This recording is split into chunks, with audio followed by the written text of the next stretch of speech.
இந்த வருடத்திலும் கர்த்தர் சபையை அவருடைய பாதுகாப்பிலே வைத்து நடத்தப் போகின்ற அவருடைய மகா பெரிய தயவை முன்னிட்டு இந்த நாளிலும் இந்த ஸ்தோத்திர பலியை தேவன் ஆசீர்வதித்து ஆண்டவருடைய சமூகம் உங்கள் மத்தியிலும் கடந்து வந்து கர்த்தரை மகிமைப்படுத்தும்படியாய் இந்த வேளையை அவரே வழிநடத்த ஆசீர்வதிக்க நாம் எல்லோரும் முழங்கால் படியிட்டு, எங்கள் பரலோக பிதாவே, இந்த காலை வேளைக்காக உமக்கு நன்றி செலுத்துகிறோம். இந்த நாளை தந்ததுக்காக உமக்கு நன்றி செலுத்துகிறோம். நீர் கொடுத்திருக்கக்கூடிய இந்த புதிய ஒரு நாளுக்காக உமக்கு நன்றி செலுத்துகிறோம். சபையின் 32வது வருடத்தை ஆரம்பிக்கக்கூடிய காலடி வைத்திருக்கக்கூடிய சபையினுடைய வாழ்வும் ஆண்டவரே மாலே ஆசீர்வதிக்கப்பட உம்மை இந்த வேளையிலும் நாங்கள் உயர்த்தி உமக்கு ஸ்தோத்திரம் செய்து உம்மை மகிமைப்படுத்தத்தக்கதாய் இந்த வேளையிலும் நீரை கூடவே இருந்து வழிநடத்த உம்முடைய கரங்களிலே தந்து இயேசு கிறிஸ்துவ நாமத்தில் ஜெபிக்கிறோம் நல்ல பிதாவே.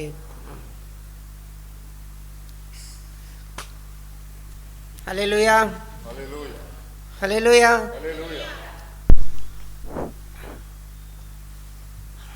கர்த்தர் நம்மை நடத்தி வந்த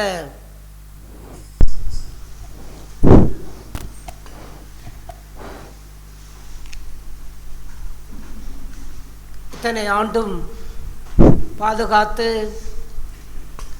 இன்னும் ஒரு புதிய ஆண்டிற்குள்ளாக 32வது ஆண்டிற்குள்ளாக வழி நடத்து என்ற அந்த மகிமை நிறைந்த ஆண்டவருக்கு இயேசு கிறிஸ்துவுக்கு நாங்கள் மகிமை செலுத்தி அவருக்கு கனத்தை செலுத்தி அவரை நாங்கள் உயர்த்தி மகிமைப்படுத்தத்தக்கதாக பாடல் புஸ்தகத்திலே 222வது பாடல், சேனையின் அதிபதியாக இருந்து 1995ஆம் ஆண்டில் இருந்து அவரே இந்த சேனைக்கு அதிபதியாக முன் சென்றவராகி எல்லா சூழ்நிலைகள் மத்தியிலேயும் எங்களை வழிநடத்தி சபையை பாதுகாத்து வந்த அந்த கர்த்தருக்கு நாம் மகிமை செலுத்தி அவருக்கு துதி செலுத்தத்தக்கதாக அந்த பாடலை நாங்கள் பாடுவோம். சேனையதிபர் நம் கர்த்தருக்கே செலுத்துவோம் கனமும் மகிமையுமே. சேனையதிபர் நம் கரங்களை தட்டி செலுத்துவோம் கனமும் மகிமையுமே. அற்புதமே நம் அன்பமக்கு அதையறிந்தே ஆக மகிழ்வோம், அதையறிந்தே ஆக மகிழ்வோம். ஜெய கிறிஸ்து முன் செல்கிறார், ஜெயமா ஜெய கிறிஸ்து முன் செல்கிறார்.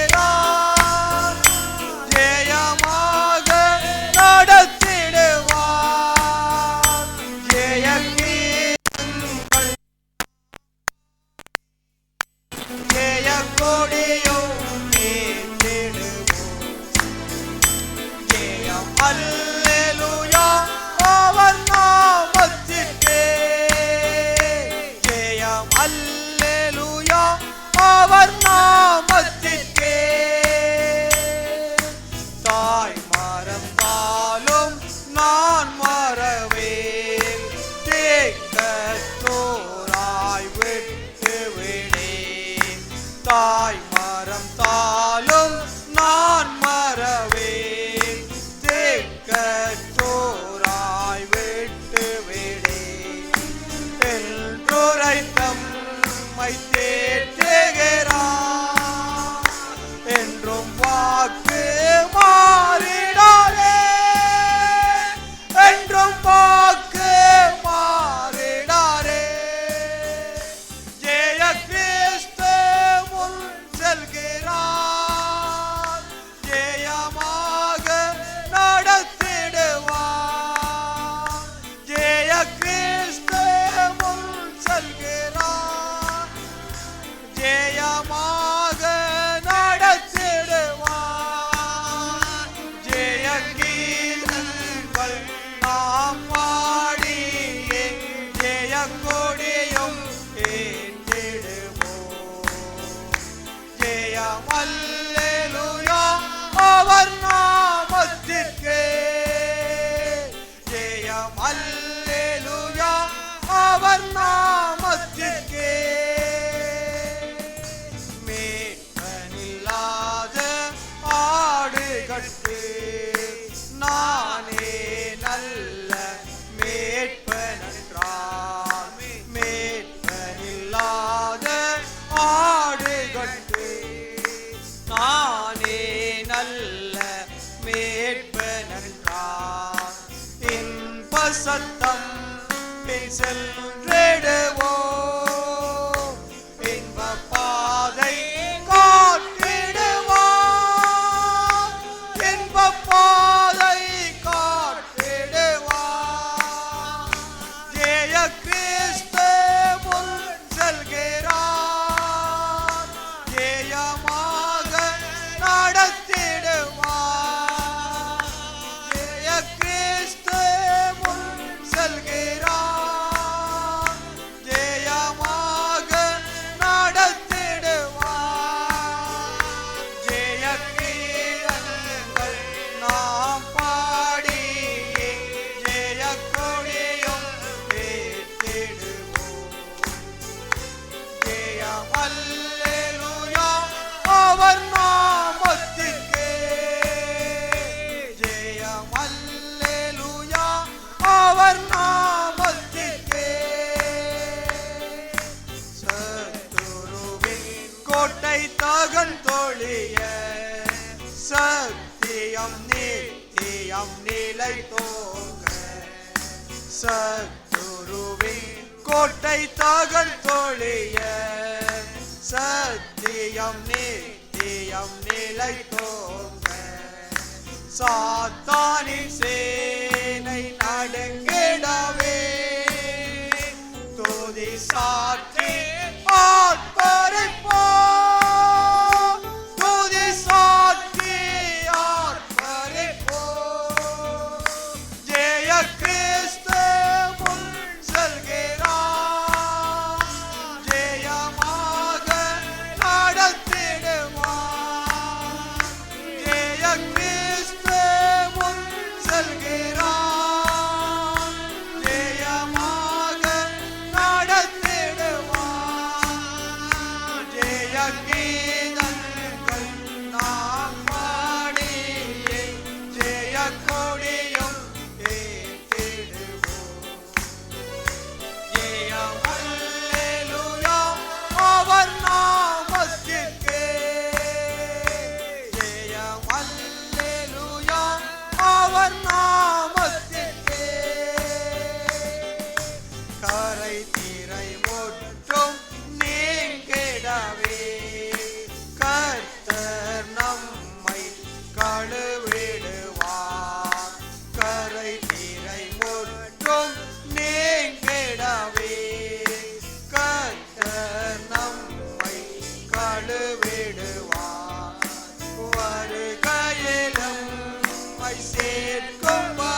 ஜெய கிறிஸ்துவாய் நமக்கு முன் சென்று நடத்திய அவருடைய வல்லமை உள்ள தேவன், அவரே எங்கள் வாசஸ்தலமாய், நாங்கள் தங்கும் வாசஸ்தலமாய் எப்போதும் எங்களுக்காக ஒரு ஸ்தலத்தை ஆயத்தம் பண்ணி இருக்கின்ற உங்களுக்காக ஸ்தலத்தை ஆயத்தம் பண்ணுகிறேன், உங்களை என்னிடத்திலே சேர்த்து கொள்ளுவேன் என்று சொன்ன அந்த ஆண்டவர் அவருடைய மகிமையிலே வருகையிலே அவருடைய சரீரமான சபையை தன்னோடு கூட மகிமையிலே எடுத்துக்கொள்ளும்படிக்கு, மணவாட்டியாகிய சபையை அழைத்து செல்லும்படிக்கு அவர் வருகின்ற அந்த நாட்களிலே அவருடைய வாசஸ்தலமாய் எங்களை வைத்திருக்கின்ற ஆண்டவர், நாங்கள் போய் தங்கும் வாசஸ்தலமாய் என்றென்றைக்கும் அவரே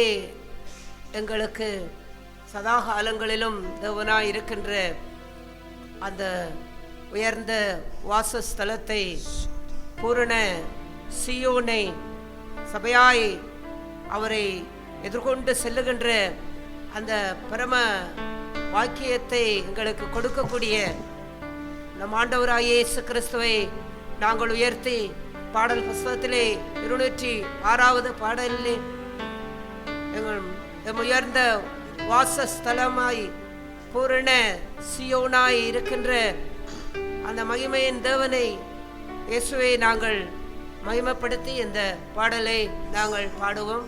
பாடலன் 205. எம் உயர்ந்த வாஸ்தலமதுவே எம் பூரண சீயோனே, நாம் மகிமைப்படுத்தி கரங்களை தட்டி உயர்ந்த வாசஸ்தலமதுவே எம் பூரண சீயோனே, கண்மலையின் மேலே கழுகு போல் உன்னதத்தில் வாழ்வோம். இயேசு பக்தர்களே ஜெயம் பெற்றே பிதாமுகம் காண்போம். எம் உயர்ந்த வாசஸ்தலமதுவே எம் பூரண சீயோனே, ஞான கண்மலையின்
இந்த 32வது ஆண்டின் இந்த துவக்க நாளிலே கர்த்தர் சபையை நடத்தி வந்த இந்த 32வது ஆண்டை முன்னிட்டு சபையின் சார்பாய் எல்லோருக்கும்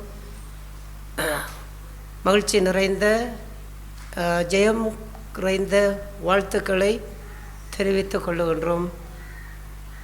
நாம் கர்த்தர் தந்த இந்த புதிய ஆண்டை நாம் மகிழ்ச்சியுடன் எல்லோரும் கரங்களை தட்டி நாம் இந்த நாளை நாம் வரவேற்று நாம் இந்த ஆண்டை கடந்து செல்வோம்.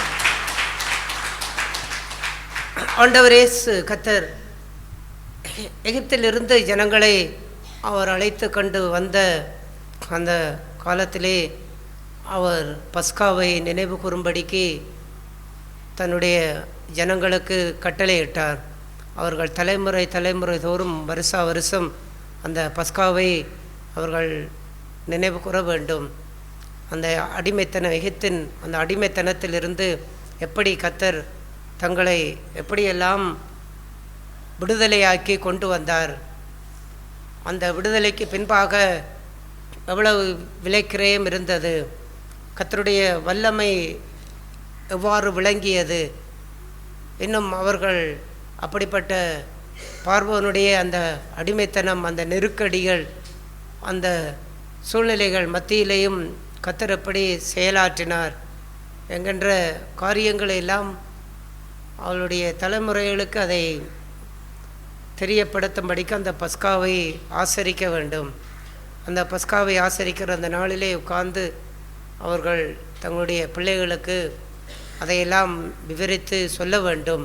கர்த்தர் இப்படித்தான் எங்களை அந்த அடிமைத்தனத்திலிருந்து விடுதலையாக்கி கொண்டு வந்தார் என்று அவர்களுக்கு அந்த நாளிலே உட்கார்ந்து அவர்களுக்கு அங்கே அந்த பஸ்காவை புசிக்கும் நாளிலே அதை அவர்களுக்கு சொல்ல வேண்டும்.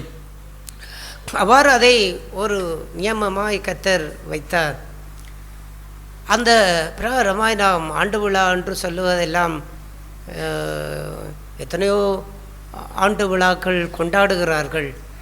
அவ்வாறு கொண்டாடுகின்ற அந்த ஆண்டு விழாக்கள் அது உலக சிந்தனைக்குரிய ஒரு நோக்கத்தோடும் சிந்தனைகளோடும் அவ்வாறு அங்கே அது இருந்தாலும் நாம் ஆண்டு விழா ஆண்டு கொண்டாடுவது ஏதோ ஒரு 31 வருடத்தை கர்த்தர் சபையை வழிநடத்தி இன்னொரு 32வது வருடத்தை கர்த்தர் தந்திருக்கிறார் என்பதற்காக அல்ல. அந்த கர்த்தருடைய செயல்களை நினைவு கூறுங்கள். தாவீது சொல்வதைப் போல் கர்த்தருடைய செய்கைகளை நினைவு கூறுவேன், அவருடைய அதிசயங்களை எல்லாம் விவரிப்பேன் என்பதைப் போல நாம் இதை நினைவு கூறுவதற்குரிய காரணம் என்னென்றால் கர்த்தர் ஒரு ஆண்டை தந்தார் என்றல்ல, கர்த்தர் இந்த சபையை எப்படி அவர் நடத்தி வந்தார் அதுதான் பிரதானம். அந்த சபையை அவர் எப்படி இந்த ஊரிலே 1995ஆம் ஆண்டு இதே மாதம் இதே நாளிலே இந்த ஊரிலே காலடி வைக்கும் பொழுது சுமார் ஒரு 15 குடும்பங்கள் அடங்கலாக விசுவாசிகள் இந்த கிராமத்திலே வந்து இருக்கும் பொழுது அந்த கிராமத்திலே இருந்த ஜனங்களுடைய தொகைகள் அது 450-500 குடும்பங்கள் அடங்கலாக வரும். வெறும் 15 ஒரு குடும்பங்களை கொண்டு இந்த ஒரு 450-500 குடும்பங்கள் வாழ்ந்த இந்த கிராமத்திலே கர்த்தர் கொண்டு வந்து வைக்கும் பொழுது அந்த ஜனங்களால் அத்தனை ஜனங்களால் வரக்கூடிய எதிர்ப்புகள், துன்பங்கள், பாடுகள், அவமானங்கள், நிந்தைகள், போராட்டங்கள், அது அதிகார ரீதியாகவோ இல்லாவிட்டால் அடக்குமுறை ரீதியாகவோ இல்லாவிட்டால் மனுஷருடைய துன்மார்க்கத்துக்குரிய தீமையான கிரியைகளுக்கூடாகவோ அப்படிப்பட்ட சூழ்நிலைகளில் எல்லாம் கொண்டு வந்து அந்த இஸ்ரவேல் ஜனங்களை பார்வோன் பெருக விடாதபடிக்கு அவர்களை ஒடுக்க வேண்டும் என்று சொல்லி அதிகமாய் அந்த ஆண் பிள்ளைகளை எல்லாம் கொன்று இப்படியெல்லாம் அவர்களை ஒடுக்க வேண்டும், அழிக்க வேண்டும் என்று பார்வோன் அவ்வாறு சிந்தித்தாலும் தேவன் அதையெல்லாம் நடத்துகிறவர் தெய்வம். அவர்கள் எந்த அளவுக்கு அவன் இவர்களை ஒடுக்க வேண்டும் என்று பார்வோன் செயல்பட்டானோ அந்த அளவுக்கு அவர்கள் பெருகினார்கள் என்று யாத்திரையாமத்தின் புஸ்தகத்திலே பார்க்கின்றோம். அல்லேலூயா. அதே போல அந்த காலத்திலே அந்த 15 குடும்பத்தை ஒடுக்க வேண்டும். இவருடைய விசுவாசம் வளர விடாதபடிக்கு, இவருடைய சபையின் ஆராதனைகளிலே இவர்கள் வேரூன்றாதபடிக்கு, இவருடைய விசுவாச அந்த வாழ்க்கையை கட்டி ஸ்திரப்படக்கூடாதபடிக்கு அதை ஒடுக்கி, அதை அழித்து, அதை இல்லாமல் செய்துவிட வேண்டும் என்பதற்காக எல்லா சூழ்நிலைகளிலும் பலவிதமான நெருக்கடிகளை கொடுத்தார்கள். தொழில் ரீதியாக பல நெருக்கடிகளை கொடுத்தார்கள். பாடசாலை ரீதியாக பிள்ளைகளுக்கு அநேக நெருக்கடிகளை கொடுத்தார்கள். அந்த நாட்களிலே நடந்து கொண்டிருந்த அந்த போராட்ட சூழ்நிலைகளை சாதகமாக பயன்படுத்தி அந்த போராட்ட சூழ்நிலைகளுக்கூடாகவும் பல நெருக்கடிகளை கொடுத்தார்கள். இன்னும் சமூகத்திலே பல நெருக்கடிகளை கொடுத்தார்கள். இப்படியெல்லாம் பலவிதமான நெருக்கடிகளெல்லாம் கொடுத்து ஒடுக்க வேண்டும், ஒடுக்கி அதை அழிக்க வேண்டும் என்றார்கள். அப்படி எல்லாம் எத்தனையோ பேர் கங்கணம் கட்டினார்கள், அங்கே எழுந்து நின்றார்கள், தீமை செய்தார்கள், அநியாயம் செய்தார்கள், அக்கிரமம் செய்தார்கள். அப்படிப்பட்ட சூழ்நிலைகளில் எல்லாம் அந்த ஜனங்கள் அவர்கள் வெறும் எங்களுடைய இந்த 15 குடும்பம் என்று தான் பார்த்தார்களே ஒழிய அதற்கு பின்பாக ஒரு வல்லமை இருக்கின்றது, அதற்கு பின்பாக ஒரு ஆண்டவர் இருக்கின்றார் என்பதை அவர்களால் காண முடியவில்லை. அவ்வாறெல்லாம் ஒடுக்க வேண்டும், அழிக்க வேண்டும். இந்த கிராமத்திலே இவர்களுடைய விசுவாச வாழ்வு இல்லாமல் போய் இவர்களே இந்த வாழ்வில் இருந்து ஒளிந்து போக வேண்டும் என்று யாரெல்லாம் அப்படி எழுப்பினார்களோ கடைசி தேவன் என்ன செய்தார்? அப்படிப்பட்ட ஜனங்களை எல்லாம் அந்த இடத்திலே இல்லாதபடிக்கு அவர் அதை சிதறடிக்க வைத்தார். அல்லேலூயா, அல்லேலூயா. அந்த செங்கடலை பிளந்து அந்த சமுத்திரத்திலே எல்லா பார்வோனுடைய சேனைகளையும் மூழ்கடித்ததை போன்று இந்த கடல் வழியாகவே கர்த்தர் என்ன செய்தார்?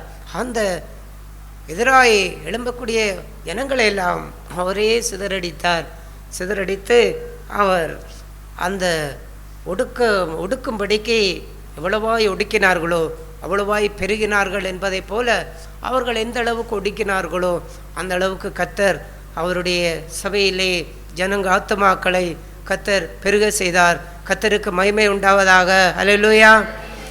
அவ்வாறான அந்த வாழ்க்கையிலே தான் அந்த தேவன் எப்படி நடத்தி வந்தார். யாருடைய அதிகாரங்களும் அந்த நாட்களிலே எங்களுக்கு துணை நிற்கவில்லை. எந்த மனிதர்களும் எங்களுக்கு பட்சமாய் வந்து துணை நிற்கவில்லை. எந்த சூழ்நிலைகளும் அதை சாதகமாக வந்து எங்களுக்கு துணை நிற்கவில்லை. இல்லாவிட்டால் எங்களுடைய பலன் அந்த நாட்களில் இருந்த சகோதர சகோதரிகள் நல்ல வைராக்கியமுடைய சகோதர சொல்ல இருந்தார்கள், நல்ல அனல் உள்ளவர்களாக இருந்தார்கள். கர்த்தருடைய நாமத்துக்கென்று நல்ல சாட்சியாய் நல்ல அக்கினியாய் நிற்கக்கூடியவர்களாக இருந்தார்கள். அதெல்லாம் ஏதோ ஒரு மத வைராக்கியம் என்றல்ல, அது தேவனை குறித்த வைராக்கியம். அவ்வாறெல்லாம் அநேக பாடுகளை எல்லாம், துன்பங்கள், கஷ்டங்களை எல்லாம் வாழ்க்கையிலே அவர்கள் பட்டு எல்லா பொருள் சேதங்கள், தொழில் சேதங்கள், பண சேதங்கள், இன்னும் எல்லா கல்வியிலே சேதங்கள், இப்படிப்பட்ட எல்லா வாழ்க்கையின் சூழ்நிலைகளில் எல்லாம் அந்த விசுவாசத்தை உறுதியாய் பற்றி கொண்டு சபையை அந்த அளவுக்கு நேசித்து அதை கட்டி பாதுகாக்கின்ற அந்த வாழ்க்கையிலே கர்த்தர் அந்த அப்படிப்பட்டவர்களெல்லாம் தேவன் ஆசீர்வதித்து அவர்களை கர்த்தர் நடத்தினார். அந்த வாழ்க்கையிலே கடந்து வந்த சபைதான் இன்றைக்கு 32வது வருடத்திற்குள்ளே காலடி வைத்திருக்கின்றது. இது வெறும் சும்மா அந்த வருடங்களை கடந்து வரவில்லை, எல்லாமே துன்பங்களை கடந்து வந்து துன்பங்கள் தொடர்ந்து கண்டே 10ஆம் ஆண்டு 9ஆம் ஆண்டு 10ஆம் ஆண்டு காலத்திலே எத்தனையோ எதிராய் சூழ்ச்சிகள், அங்கே வழக்குகள், அதிகாரங்கள், நெருக்கடிகள், உயர் அதிகாரிகளை கொண்டு கூட எதிராய் வந்து எத்தனையோ காரியங்கள் எல்லாவற்றுக்குள்ளாகவும் கடந்து சென்றாலும் அப்படிப்பட்ட எத்தனை துன்பங்களுக்கூடாகவும் ஆண்டவர் எல்லாவற்றையும் அவர் நன்மையாகவே மாற்றினார் ஒழிய எதுவும் எங்களுடைய வாழ்க்கையிலே தீமையாக போகவில்லை. ஏனென்றால் கர்த்தர் முன் சென்றார். கர்த்தர் முன் சென்று அவர் சபையின் தலையாய் இருந்து வழிநடத்தி வந்தபடியினாலே தான் இத்தனை துன்பங்கள், பாடுகள் எல்லாவற்றையும் அங்கே கடந்து வரத்தக்கதற்கு ஏதுவாக அந்த விசுவாச வாழ்க்கையை கொண்டு வந்தார். சபை இப்படிப்பட்ட உபத்திரவங்கள் கூடாக, துன்பங்களுக்கூடாகத்தான் கடந்து வந்தது. இன்றைக்கு உட்கார்ந்திருக்கின்ற சிறு பிள்ளைகள், வாலிபர் பிள்ளைகள், இவர்களுக்கெல்லாம் சபை அந்த ஆரம்பத்தினுடைய காரியங்களையே தெரிந்திருக்க மாட்டார்கள், அறிந்திருக்க மாட்டார்கள். அதெல்லாம் அந்த ஏன் இளம் திருமணமாய் இளம் குடும்பங்கள் கூட அந்த காலங்களை அறிந்திருக்க மாட்டீர்கள். அப்படிப்பட்ட வாழ்க்கையில் இருந்துதான் அந்த சபை அப்படிப்பட்ட துன்பங்களுக்கூடாகத்தான், உபத்திரவங்களுக்கூடாகத்தான் வந்து இன்றைக்கு நாம் அவருடைய சமூகத்திலே தன்னை இனங்களாய் இருந்து நாம் அவரை ஆராதிக்கின்றதெல்லாம் கர்த்தர் முன் சென்றார். அவர் முன் சென்று சபையை பாதுகாத்து வழிநடத்தி வந்த அந்த மகிமையான அவருடைய செயல்களை, வல்லமையான அவருடைய செயல்களை நாங்கள் நினைவு கூறும்படிக்கு இந்த ஆண்டு விழாவை நாங்கள் கொண்டாடுகின்றோம். அதிலே கர்த்தர் செய்த செயல்களெல்லாம் நாங்கள் அங்கே பிள்ளைகள் எல்லோரும் அறிய வேண்டும். ஒவ்வொரு வருடமும் அதை அறிய வேண்டும். சபை எப்படி வந்தது, எப்படி இந்த கிராமத்திலே எப்படி ஸ்தாபிக்கப்பட்டது, 15 குடும்பங்களை ஒடுக்க வேண்டுமென்று செயல்பட்ட அந்த வாழ்விலே கர்த்தர் செயலாற்றி எப்படி அதை வளர செய்திருக்கின்றார். இந்த வாழ்வை தான் நாங்கள் நினைவு கூர்ந்து இந்த 32வது இந்த வருடத்தில் இந்த ஸ்தோத்திர பலியை ஆராதனை நாம் அவரை மகிமைப்படுத்தத்தக்கதாக நாம் கடந்து செல்லுகின்றோம். ஆகையால் எல்லா பிள்ளைகள் அறியாத யாவரும் சபையின் அந்த ஆரம்பத்தை நன்றாய் நீங்கள் அறிந்திருக்க வேண்டும்.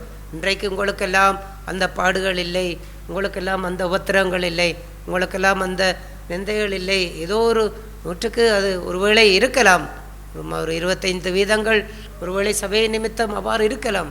ஆனால் அன்றைய காலத்தை போல இல்லை. உங்களுக்கு ஒரு நல்ல ஒரு விடுதலையான ஒரு சூழ்நிலையை கர்த்தர் உருவாக்கி தந்திருக்கின்றார், அவரை ஆராதிக்க, அவரை தேட.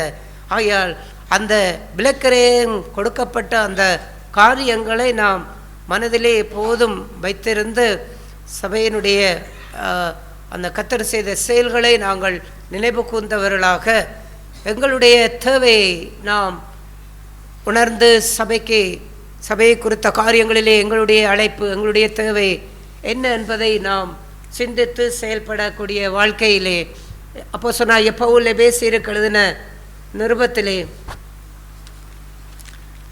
எபேசியருக்கு எழுதின நிருபம் 4ஆம் அதிகாரம் 16வது வசனத்தை வாசிப்போம். அவராலே சரீரம் முழுவதும் அதற்கு உதவியாயிருக்கிற சகல கணுக்களினாலும் இசைவாய் கூட்டி இணைக்கப்பட்டு ஒவ்வொரு அவயவமும் தன் தன் அளவுக்கு தக்கதாய் கிரியை செய்கிறபடியே அது அன்பினாலே தனக்கு பக்தி விருத்தி உண்டாக்குவதற்கு ஏதுவாக சரீர வளர்ச்சியை உண்டாக்குகிறது. ஆமேன். இங்கே பார்க்கின்றோம், நாம் எல்லோரும் அவராலே தேவனால் அழைக்கப்பட்ட இனங்கள், தெரிந்து கொள்ளப்பட்ட இனங்கள். அவருடைய சபையிலே எங்களை அவர் வைத்திருக்கின்றார். ஆகையால் சபை என்பது ஒரு ஜனக்கூட்டம் என்று அல்ல, அது தேவனாலே அழைக்கப்பட்ட ஜனம். அவ்வாறு அழைக்கப்பட்டிருக்கின்ற எங்கள் ஒவ்வொருடைய வாழ்க்கையிலும் எங்களை குறித்ததான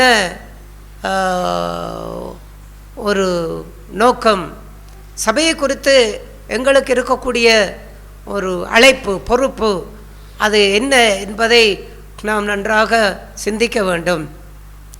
நாம் பார்க்கின்றோம், சரீரம் முழுவதும் அதற்கு உதவியாக இருக்கிற சகல கணுக்கள்.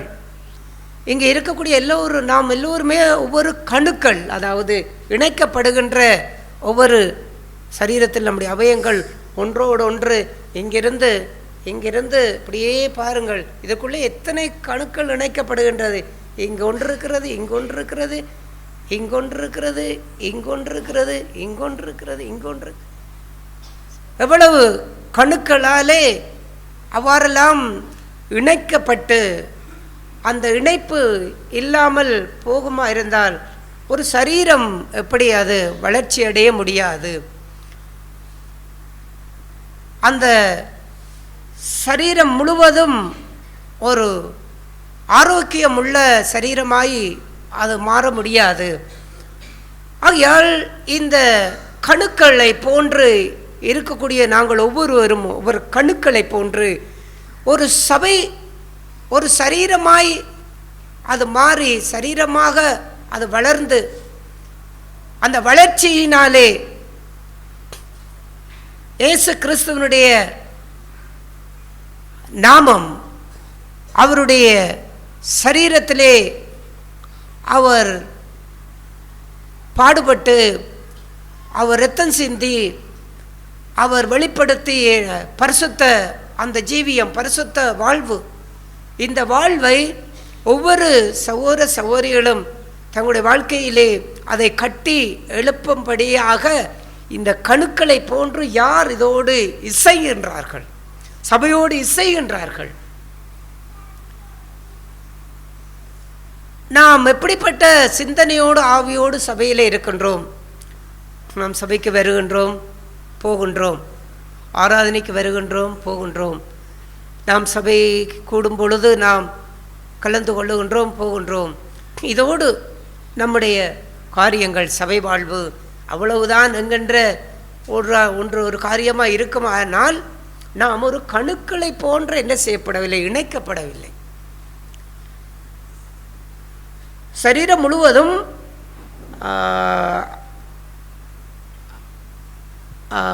அதற்கு உதவியாக இருக்கிற சகல கணுக்களினாலும் இசைவாய் கூட்டி இணைக்கப்பட்டு அவ்வாறு அந்த இசையக்கூடிய ஒரு வாழ்வு, இசைந்து வாழக்கூடிய வாழ்வு. அப்படி எங்கே இசைய வேண்டும் என்றால் ஆண்டவராய் இயேசு கிறிஸ்துவனுடைய சரீரமான அந்த சபைக்குள்ளே, அந்த வாழ்வுக்குள்ளே தன்னையும் அந்த கணுக்களாய் இசைக்கப்படக்கூடிய அந்த இணைப்பு, அந்த இணைப்போடு இசைந்து இல்லாமல் நாம் தனித்து இருக்கின்ற அந்த வாழ்வு, அது சபையினுடைய வாழ்வுக்கு ஒத்ததாக அது இருக்க முடியாது. ஆகையாலே தான் நம் எல்லோரையும் அவர் ஏன் ஒரு சரீரமாக ஒரு சபையிலே கர்த்தர் கொண்டு வந்திருக்கிறார் என்றால் அவர் நம்மளை இசைக்கின்றார், ஒன்றோடு ஒன்று இசைக்கின்றார். ஒன்றோடு ஒன்று இசைந்து இப்படியாக ஒரு சரீரத்தில் வளர்ச்சியை கொடுக்க வேண்டும். அந்த வளர்ச்சி இசைந்தால்தான் அந்த வளர்ச்சி உருவாக முடியும். இதுக்குள்ளே இருக்கிற இந்த இசைவு இல்லை என்று சொன்னால் இந்த பக்கம் வளரும், ஆனால் இந்த பக்கம் என்ன செய்யாது, இது வளராது, அது சூம்பி போய் கிடக்கும். ஏனென்றால் இந்த இசைவு இல்லை அவற்றில் இந்த ஏதோ ஒரு இசைவு இல்லை என்றால் அந்த அடுத்த சைட்டு அது வளராது. அந்த ஜீவியத்தை போன்றுதான் கிறிஸ்துவனுடைய சரீரமான இந்த சபையிலே நம்ம எப்படி இணைத்திருக்கின்றோம், நாம் எப்படி இசைந்திருக்கின்றோம், எதற்காக இசைக்கப்பட்டிருக்கின்றோம், அது அவருடைய சபையினுடைய வளர்ச்சிக்காக, சரீரத்தினுடைய வளர்ச்சிக்காக. அவ்வாறு அந்த சரீரத்தினுடைய வளர்ச்சி எப்படி அது வளர முடிகிறது என்றால் இந்த இணைப்பை ஆவியானவர் எதற்கு ஒப்பிட்டு சொல்லுகிறார் என்றால் இது ஒரு அன்பின் அடையாளம். ஏனென்றால் இந்த இசைவு அன்பினால் இசைக்கப்பட்டிருக்கின்றது. உனக்கும் எனக்கும் சம்பந்தம் இல்லை, அன்பின் உறவு இங்கு இல்லை என்றால் இந்த பகுதிக்கும் இந்த பகுதிக்கும் சம்பந்தம் இல்லை என்கின்ற ஒரு வாழ்வு இருக்குமானால் நீ எப்படியாவது இருந்து விட்டு போ, நான் எப்படி இருக்க வேண்டுமோ நான் அப்படி இருப்பேன் என்று இந்த சாதாரணமாக இந்த விரலிலே இருக்கக்கூடிய ஒரு சிறிய அவயத்திலே அவ்வாறு ஒரு நிலை ஏற்படுமா இருந்தால் நம்முடைய சரீரத்தினுடைய வளர்ச்சி எப்படி இருக்கும் என்பதை சிந்தித்து பாருங்கள். அது அதோடு பாடுபடுகிறது என்றால் அதற்கு காரணம் இந்த அன்பினால் இசைந்து வாழுகின்ற ஜீவியம். இந்த அன்புதான் நம்மை அந்த இணைப்பை உருவாக்குகின்றது. ஆகையாலே தான் எப்படி நாம் இசைந்து வாழ முடியும், எதற்காக இசைந்து வாழ வேண்டும், நாம் ஒருவரோடு ஒருவர் ஐக்கியத்துக்குள்ளாய் இசைந்து வாழ வேண்டும், அது ஒரு பகுதி. இன்னொன்று, நாம் கிறிஸ்துவோடு இசைந்து வாழ வேண்டும். அவருடைய சரீரமான சபை, அவருடைய சரீரம், அவருடைய சரீரமான இந்த சபையிலே நாம் இப்போது நாம் ஒரு அவயங்கள் என்று பார்க்கின்றோம். அந்த அவயங்களை எம்மை ஆண்டவர் தம்முடைய சரீரமான சபைக்குள்ளே அவர் இணைக்க விரும்புகின்றார். எம்மையும் ஒரு அவயங்களை இணைக்க விரும்புகின்றார். அப்படி இணைக்கப்பட வேண்டுமானால் இந்த இசைவு அங்கு இருக்க வேண்டும். இந்த இசைவை எதனாலே அவர் அப்படி தன்னோடு இசைத்துக் கொள்ள விரும்புகிறார் என்றால் அன்பினால் இசைந்து கொள்ள, அன்பினாலே தான் அந்த இசைவை அவர் உண்டு பண்ண விரும்புகின்றார். ஆண்டவரே இயேசு கிறிஸ்துவை நாம் அன்பு கூறாத பட்சத்திலே, அவருடைய பரிசுத்தத்தை நாம் அன்பு கூறாத பட்சத்திலே, அவருடைய சபையினுடைய தூய்மையை நாம் அன்பு கூறாத பட்சத்திலே, அவருடைய சபையின் பக்தி வைராக்கியத்தை நாம் அன்பு கூறாத பட்சத்திலே, அவர் சபைக்கு தன்னை எப்படி தியாகமாய் தன்னை ஒப்பு கொடுத்தார் என்கின்ற அந்த தியாக மனப்பான்மையை நாம் அன்பு கூறாத பட்சத்திலே, அவர் தனக்காக வாழாமல், அவர் சுயநலமாய் வாழாமல், அவர் பிறருக்காகவும் தேவனுக்காகவும் தன்னை அர்ப்பணித்து வாழ்ந்தார் என்கின்ற அந்த வாழ்வை அன்பு கூர்ந்து நாம் வாழாவிட்டால் இந்த இசைவு அது எப்படி இசைக்கப்பட்டிருக்கிறது என்பது கேள்விக்குறியாக மாறுகின்றது. ஆகையாலே தான் அதையெல்லாம் அன்பு கூர்ந்து, சபை அன்பு கூர்ந்து இயேசு அவ்வாறு என்ன செய்தார் நாம் பார்க்கின்றோம். அதே எபேசியருக்கு எழுதின அதே நிருபத்திலே 5ஆம் அதிகாரம் 27வது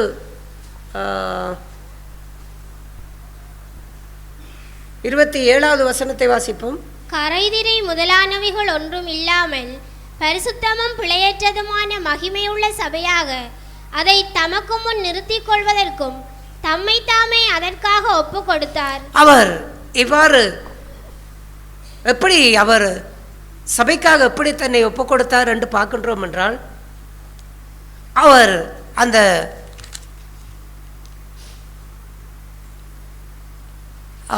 எபேசியர் 5ஆம் அதிகாரம் 2வது வசனத்தை வாசிப்போம். கிறிஸ்து நமக்காக தம்மை தேவனுக்கு சுகந்த வாசனையான காணிக்கையாகவும் பலியாகவும் ஒப்பு கொடுத்து நம்மில் அன்பு கூர்ந்தது போல நீங்களும் அன்பிலே நடந்து கொள்ளுங்கள். அவர் இவ்வாறு அவர் நம்மில் அன்பு கூர்ந்து அவர் சபையை அவர் அன்பு கூர்ந்து அதை பரிசுத்தமாக்கத்தக்கதற்கு ஏதுவாக கரை திரை எல்லாவற்றிலிருந்து நீக்கி அது மகிமையும் பரிசுத்தமுள்ள சபையாய் தமக்கு முன்பாக நிறுத்தும்படிக்கு தம்மைத்தாமே அதற்காக ஒப்பு கொடுத்தார். இயேசு அவ்வாறுதான் சபைக்கு தன்னை ஒப்பு கொடுத்தார். ஒரு கரை திரை கூட இந்த சபைக்கு உண்டாகக்கூடாது. அப்படிப்பட்ட ஒரு சரீரமாய் இந்த சபையை தான் நிறுத்த வேண்டும், அந்த சபையை தான் கட்ட வேண்டும் என்று தன்னுடைய சரீரத்தை இந்த பூமியிலே அவர் நிறுத்தி வைக்க வேண்டும், அது வளர்ச்சியடை செய்ய வேண்டும் என்று அதற்காக அவர் அதை அன்பு கூர்ந்து தம்மை அதற்காக ஒப்பு கொடுத்தார். அவ்வாறு ஒப்பு கொடுத்து தான் இந்த சபையை அவர் ஸ்தாபித்தார். அவ்வாறு ஸ்தாபித்த ஆண்டவர் எப்படி அவர் நம்மிலே அன்பு கூர்ந்து அந்த சபையை அவ்வாறு ஸ்தாபித்து கரைதரை இல்லாமல் ஸ்தாபித்தாரோ, அதே போல அங்கே நீங்கள் அவர் தம்மைத்தாமே அதற்கு ஒப்பு கொடுத்ததை போல நீங்களும் அந்த சபைக்காக உங்களை ஒப்பு கொடுக்க வேண்டும். எப்படி ஒப்பு கொடுக்க வேண்டும்? அன்பினாலே இசைவாய் கட்டப்படக்கூடிய வாழ்வு. நாம் சபையோடு அப்போது நமக்கு அன்பினாலே தான் ஒரு உறவு இருக்க வேண்டும். அதான் அன்பினாலே இசைக்கப்படுகின்ற இந்த இணைப்பை போல, இந்த இணைப்பிலே அன்பில்லை என்றால் ஒன்றுக்கொன்று சம்பந்தம் இல்லாமல் அங்கே எவ்வாறு வாழ்ந்து கொண்டிருக்கும்?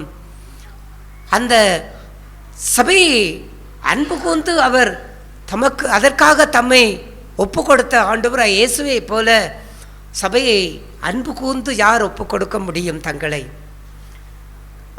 நீங்கள் எல்லோரும் நம்முடைய அழைப்பெல்லாம் நாம் எப்படி இந்த சபையோடு இசைந்திருக்கின்றோம்?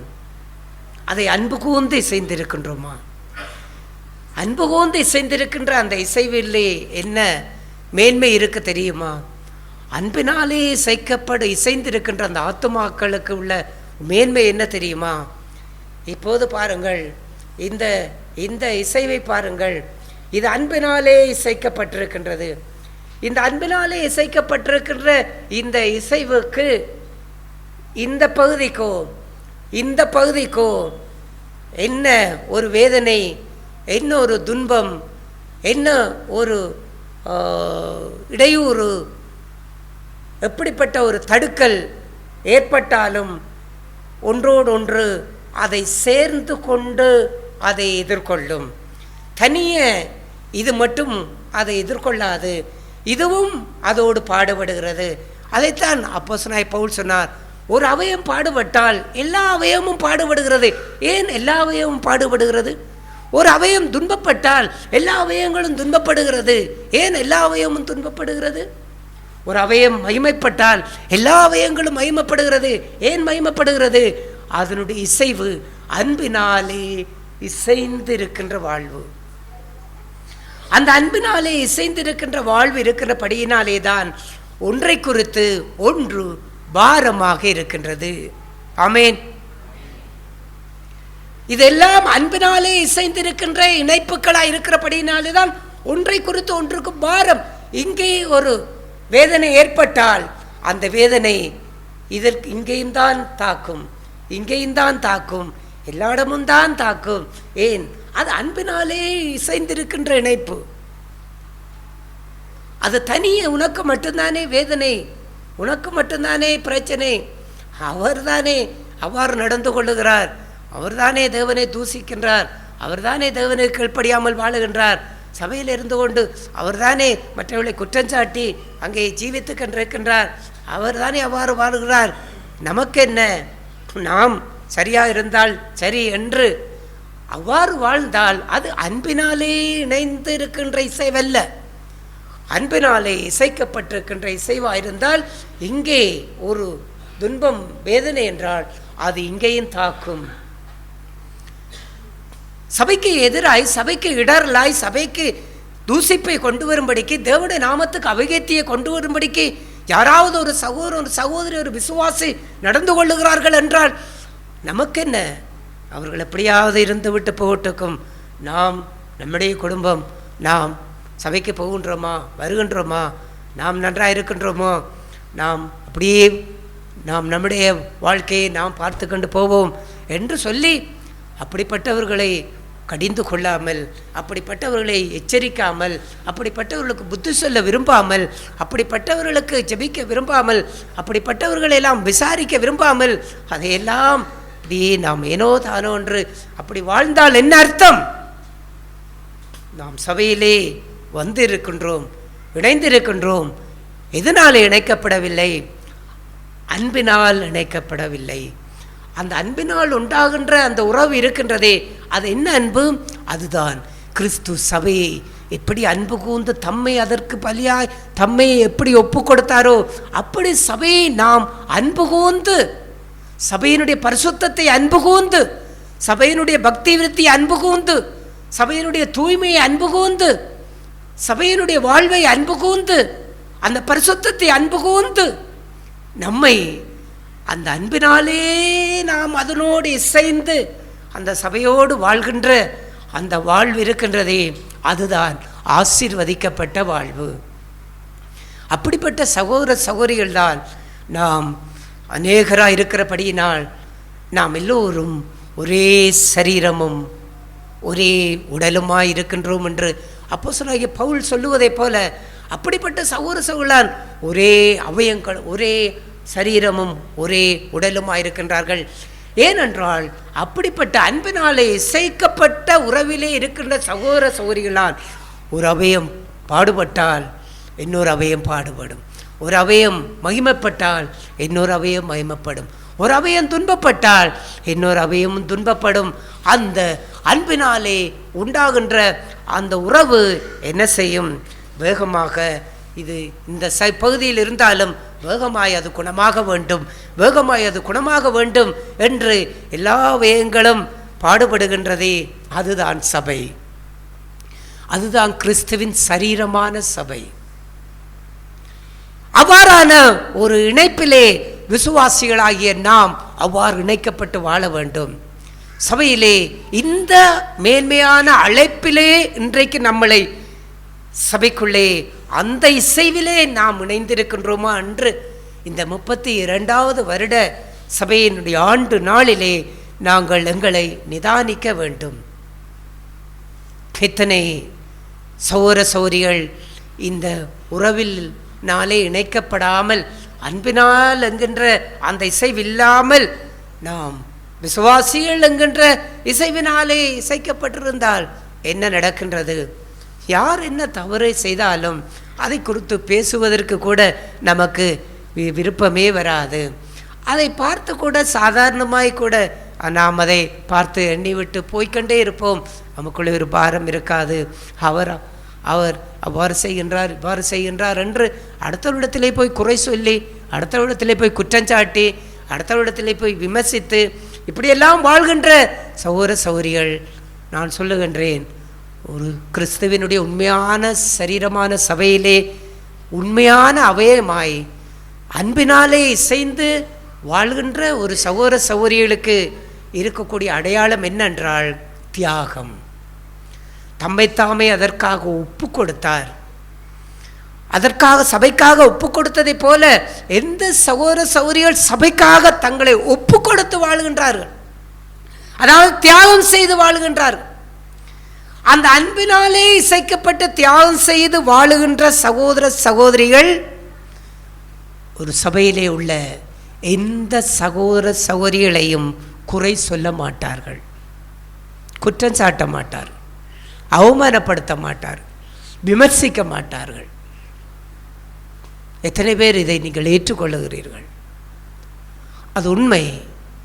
மெய்யான ஒரு கிறிஸ்துனுடைய சரீரமான சபையிலே மெய்யாய் அன்பினாலே இசைக்கப்பட்டு பாடுபடுகின்ற ஒரு சகோதரிக்கு இருக்கக்கூடிய அடையாளம் அதுதான். அது குறை சொல்ல முற்படாது. ஏன் நீ சரியாய் உன்னை பார்த்து உனக்கு இந்த பார்த்து உன்னுடைய விரலை விட தெரியாதா, பார்த்ததை செய்ய தெரியாதா என்று இங்கே இருக்கிற மற்ற அவயங்கள் எல்லாம் பார்த்து ஒன்று குறை சொல்லிக்கின்றிருக்காது.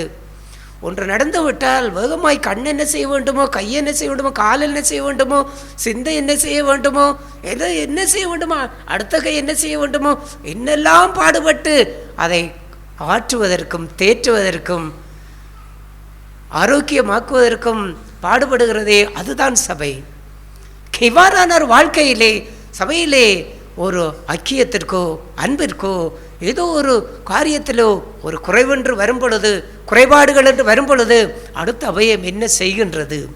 அந்த அவயம் நான் அன்பினாலே இசைக்கப்படுகின்ற அவயமாக இருந்தால் என்னை குறித்து தீமையாய் பேசிவிட்டார்கள் என்பதற்காக நானும் சபையில் உள்ள அதே விசுவாசியை போய் நானும் தீமையாய் பேசினால் என்ன அர்த்தம்?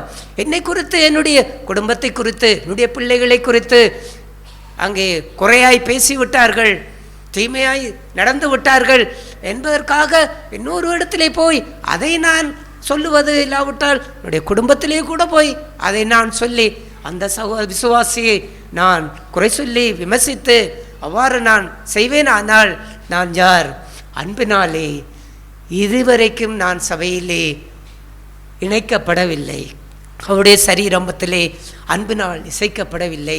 அவ்வாறு இசைந்தால் எனக்கு என்ன இருக்கும்? எனக்குள்ளே ஒரு வேதனை இருக்கும், எனக்குள்ளே ஒரு பாரம் இருக்கும். என்ன பாரம்? குணமாக வேண்டும் ஆண்டவரே. அது விரலாக இருந்தாலும் அது என்னுடைய சரீரத்தில் இருக்கின்ற அவயம்தான். அதை நான் வெட்டி போட முடியுமா? உனக்கு இங்கே வேதனை இருப்ப என்பதற்காக இதை நீ வெட்டி போட முடியுமா? கழட்டி போட முடியுமா? சலரோக வியாதி வந்தால், காலிலே புண் வந்தால் வேண்டிய அளவுக்கெல்லாம் வைத்தியம் செய்து செய்து செய்து செய்து செய்து பார்ப்பார்கள். கடைசி கட்டம் அந்த கிருமி இன்னும் மேலே தாக்கப் போகிறது என்று சொன்னால் ஒரு விரலை கழட்டுவார்கள். அவ்வாறு போன்று சபையிலே இந்த வியாதியை போன்று நாம் அதை கழட்டி விடுவதை போன்று அவ்வாறான இணைப்பிலே நாம் இருக்கின்றோமா? இல்லாவிட்டால் அது சீர்படும்படிக்கு பாடுபடுகின்ற சகோதர சகோதரிகள்.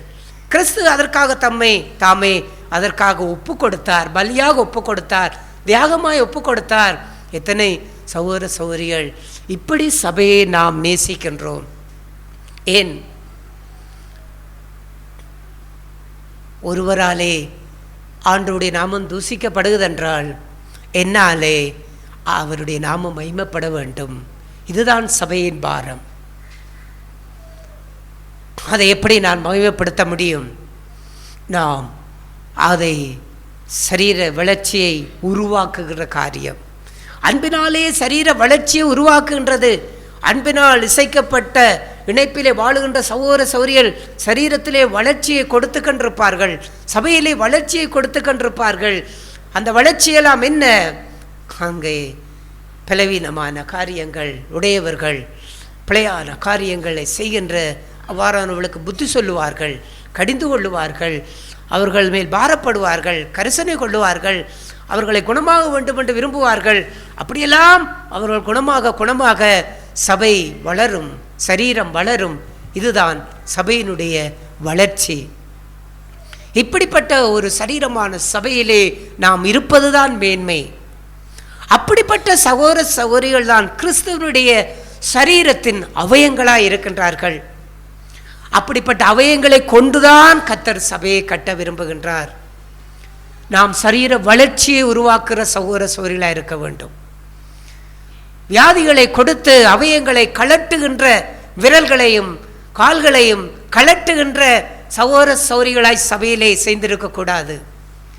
நமக்குள்ளே ஒரு சுகர், அது குணமாக முடியவில்லை, கிருமி அடுத்த இடங்களிலே தாக்கப் போகின்றது என்று சொன்னால் அங்கே கலட்டுவதை போன்று, அங்கே ஒருவரோடு ஒருவர் கொண்டுள்ள உறவை, ஐக்கியத்தை, அன்பை எல்லாம் கலட்டி விடுவதை போன்று கலட்டி விடுவது, ஒரு அன்பற்ற சூழ்நிலையை சபையிலே காண்பிப்பது, ஒரு ஐக்கியமற்ற சூழ்நிலையை சபையில் காண்பிப்பது, ஒருவரை அங்கே இடர்கள் உண்டாக்கக்கூடிய சூழ்நிலைகளை சபையிலே காண்பிப்பது. என்ன காரணம்?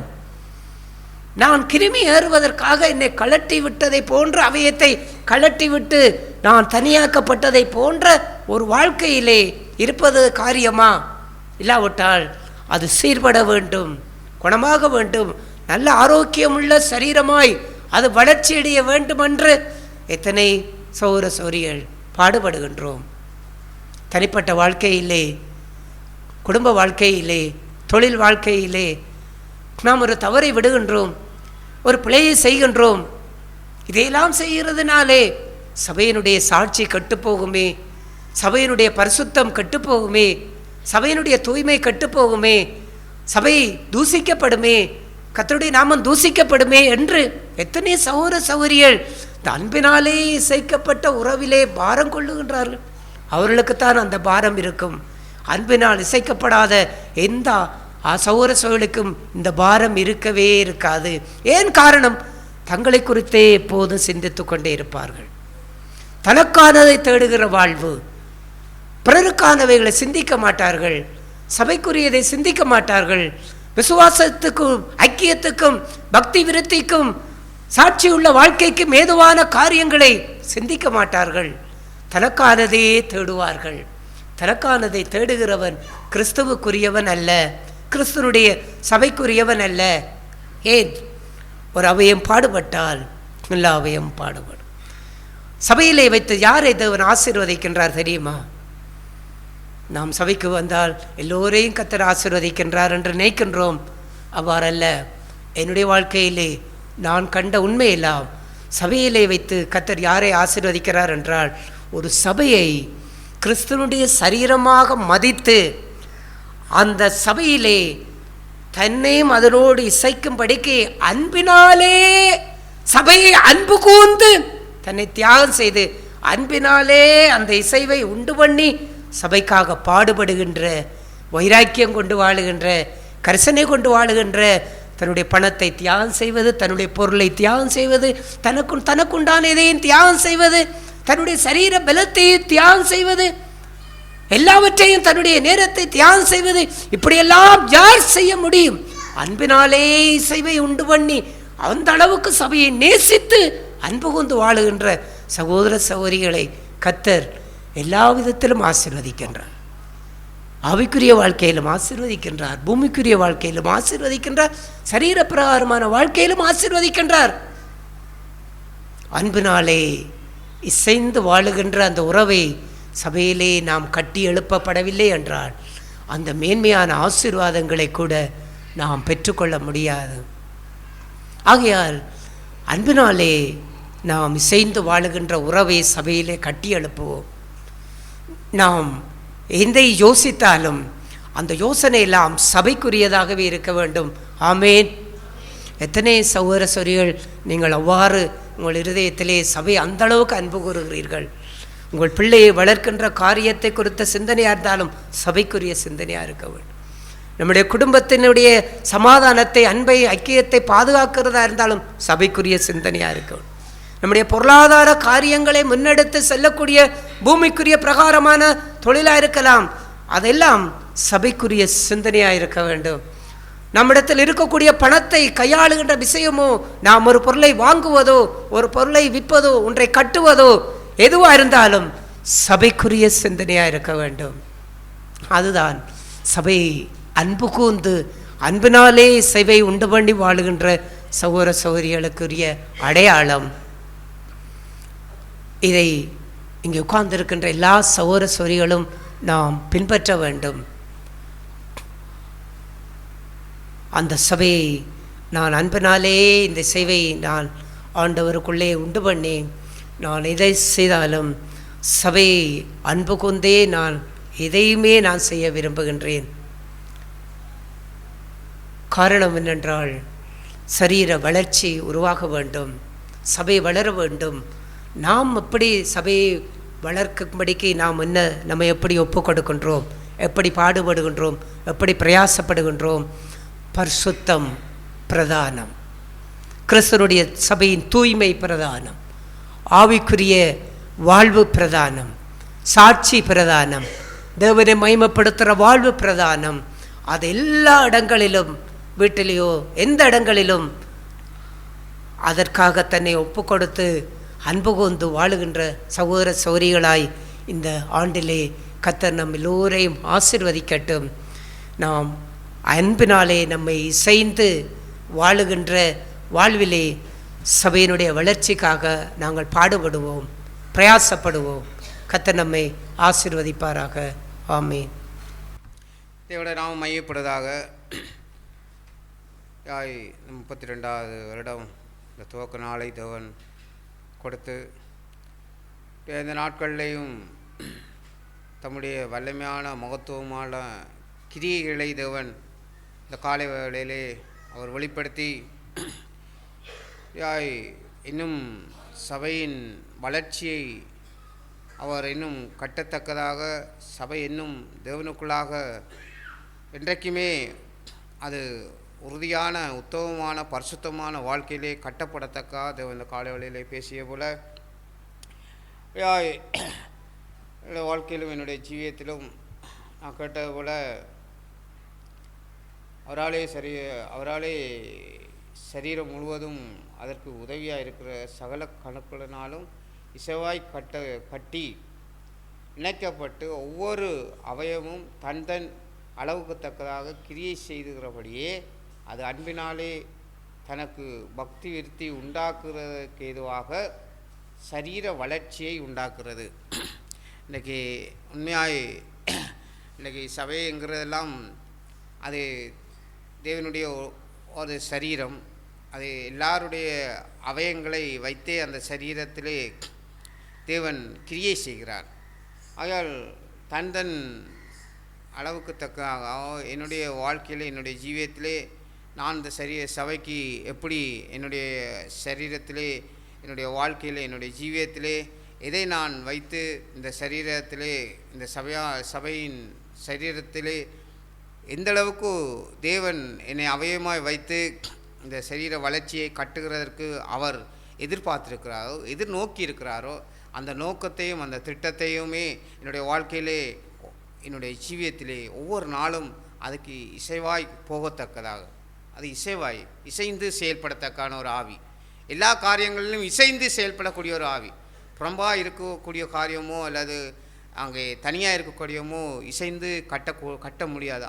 ஆனாலும் இந்த 32 வருடமும் தேவன் அந்த இசைந்து கட்டக்கூடிய ஒரு வாழ்க்கையிலே அவர் இந்த சபையை கட்டி இந்த நாட்களிலே அவர் ஒரு பெரிதான ஒரு மகத்துவமான தம்முடைய வல்லமையான மகத்துவத்தின் கருத்தினால் அவர் ஒவ்வொன்றையும் தகர்த்து முறியடித்து மேற்கொண்டு ஜெயித்து இன்றைக்கும் சபையை தம்முடைய மகிமைக்காய் தம்முடைய மகத்துவமுள்ள வல்லமையான ஒரு மகத்துவமான ஜீவியத்துக்குள்ளாக தேவன் சபையை வைத்து பாதுகாத்து வைத்திருக்கிற அந்த தேவனை அதிகமாக நான் சோதரிக்கிறேன். எப்பொழுதும் எந்த நிலையிலும் எந்த சூழ்நிலையிலும் என்னுடைய வாழ்க்கையிலே என்னுடைய ஜீவியத்திலே தேவனுக்குள்ளாக இந்த சபைக்குள்ளாக இசைந்து போகக்கூடிய ஒரு ஆவி. நிச்சயம் அதைத்தான் நான் ஆண்டவரிடத்திலே இந்த ரட்சிக்கப்பட்ட வாழ்க்கையின் ஜீவியத்திலிருந்து இந்த சபையிலே இசைந்து போகக்கூடிய ஒரு வாழ்க்கை. இசைந்து போகாவிட்டால் எதையும் கட்ட முடியாது, எதையும் நடப்பிக்க. அது குடும்ப வாழ்க்கையாக இருந்தாலும் சரி, தனிப்பட்ட வாழ்க்கையாக இருந்தாலும், சகோதர மத்தியில் உள்ள வாழ்க்கையாலும் சரி, இசைந்து போகவில்லை என்று சொன்னால், இசைந்து ஒன்றை செய்யவில்லை என்று சொன்னால் அந்த குடும்பம் என்ன செய்யும்? பிரிந்திருக்கும், அல்லது சகோதர மத்தியிலே பிரிவை உண்டாக்கும். எதுவும் ஒன்றுமே சரியாக இருக்கும், எல்லாம் தனித்தனியாக தான் இருக்கும். ஆனால் இசைந்து ஒரு வாழ்க்கையிலே செயல்படும் போது அந்த வாழ்க்கை மகிழ்ச்சியாய் மகத்துவமாய் தேவன் என்ன செய்வார்? அதை மகிமையாய் உயர்த்தி நடப்பிப்பார். அப்படியாப்பட்ட ஒரு வாழ்க்கையின் ஜீவியத்தையே இந்த சபையை தேவன் என்ன செய்திருக்கிறார்? 32 வருடமும் இசைந்து வாழக்கூடிய சகோதரத்தை கொடுத்து, எல்லா இந்த ஊழிய மூத்த சகோதர கொடுத்து அப்படியாய் ஒரு கட்டக்கூடிய ஒரு வாழ்க்கையில இசைந்து போகக்கூடிய அந்த இசைவான ஒரு இசைந்து செயல்படும். எந்த சூழ்நிலை எப்படியாப்பட்ட நெருக்கடிகள், ஏதோ கோபம், தர்க்கம், பிரிவினை, வாக்குவாதங்கள், ஏதாவது பலவீனம், சோறு அத்தனை வந்தாலும் அதெல்லாம் தகர்த்து போட்டு சபையிலே நான் எப்படி இருக்க வேண்டும், சபைக்கு எப்படி என்னை ஒப்பு கொடுத்து வாழ வேண்டும் என்கிற ஒரு வாழ்க்கையிலே நாம் உணர்ந்து செயல்படக்கூடிய அந்த இசைந்து போகக்கூடிய வாழ்க்கைக்குள்ள எந்த காரியமானாலும் போனாலும் அந்த இசைந்து போகக்கூடிய வாழ்க்கையிலே சபையை ஒன்று கட்டி இன்றைக்கு வைத்திருக்கிறார். அதுதான் நான் என்னோட வாழ்க்கையிலே நான் உணர்ந்து கொண்டேன். இன்றைக்கு இசைந்து போகாத எந்த வாழ்க்கையும், எந்த ஒரு வாழ்க்கையிலையும் சரி, அது எந்த ஒரு ராஜ்யமும் கட்டப்பட அது எல்லாம் எதிர்பார்த்தான் இருக்கும்.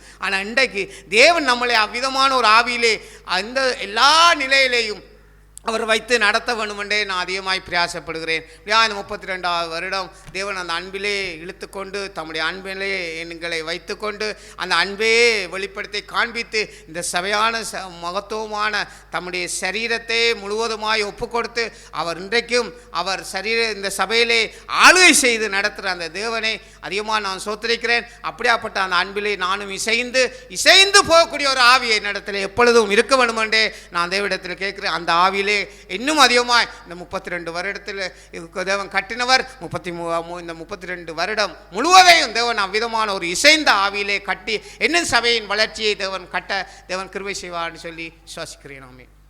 கர்த்தருடைய பரிசுத்த நாமம் மகிமைப்படுவதாக.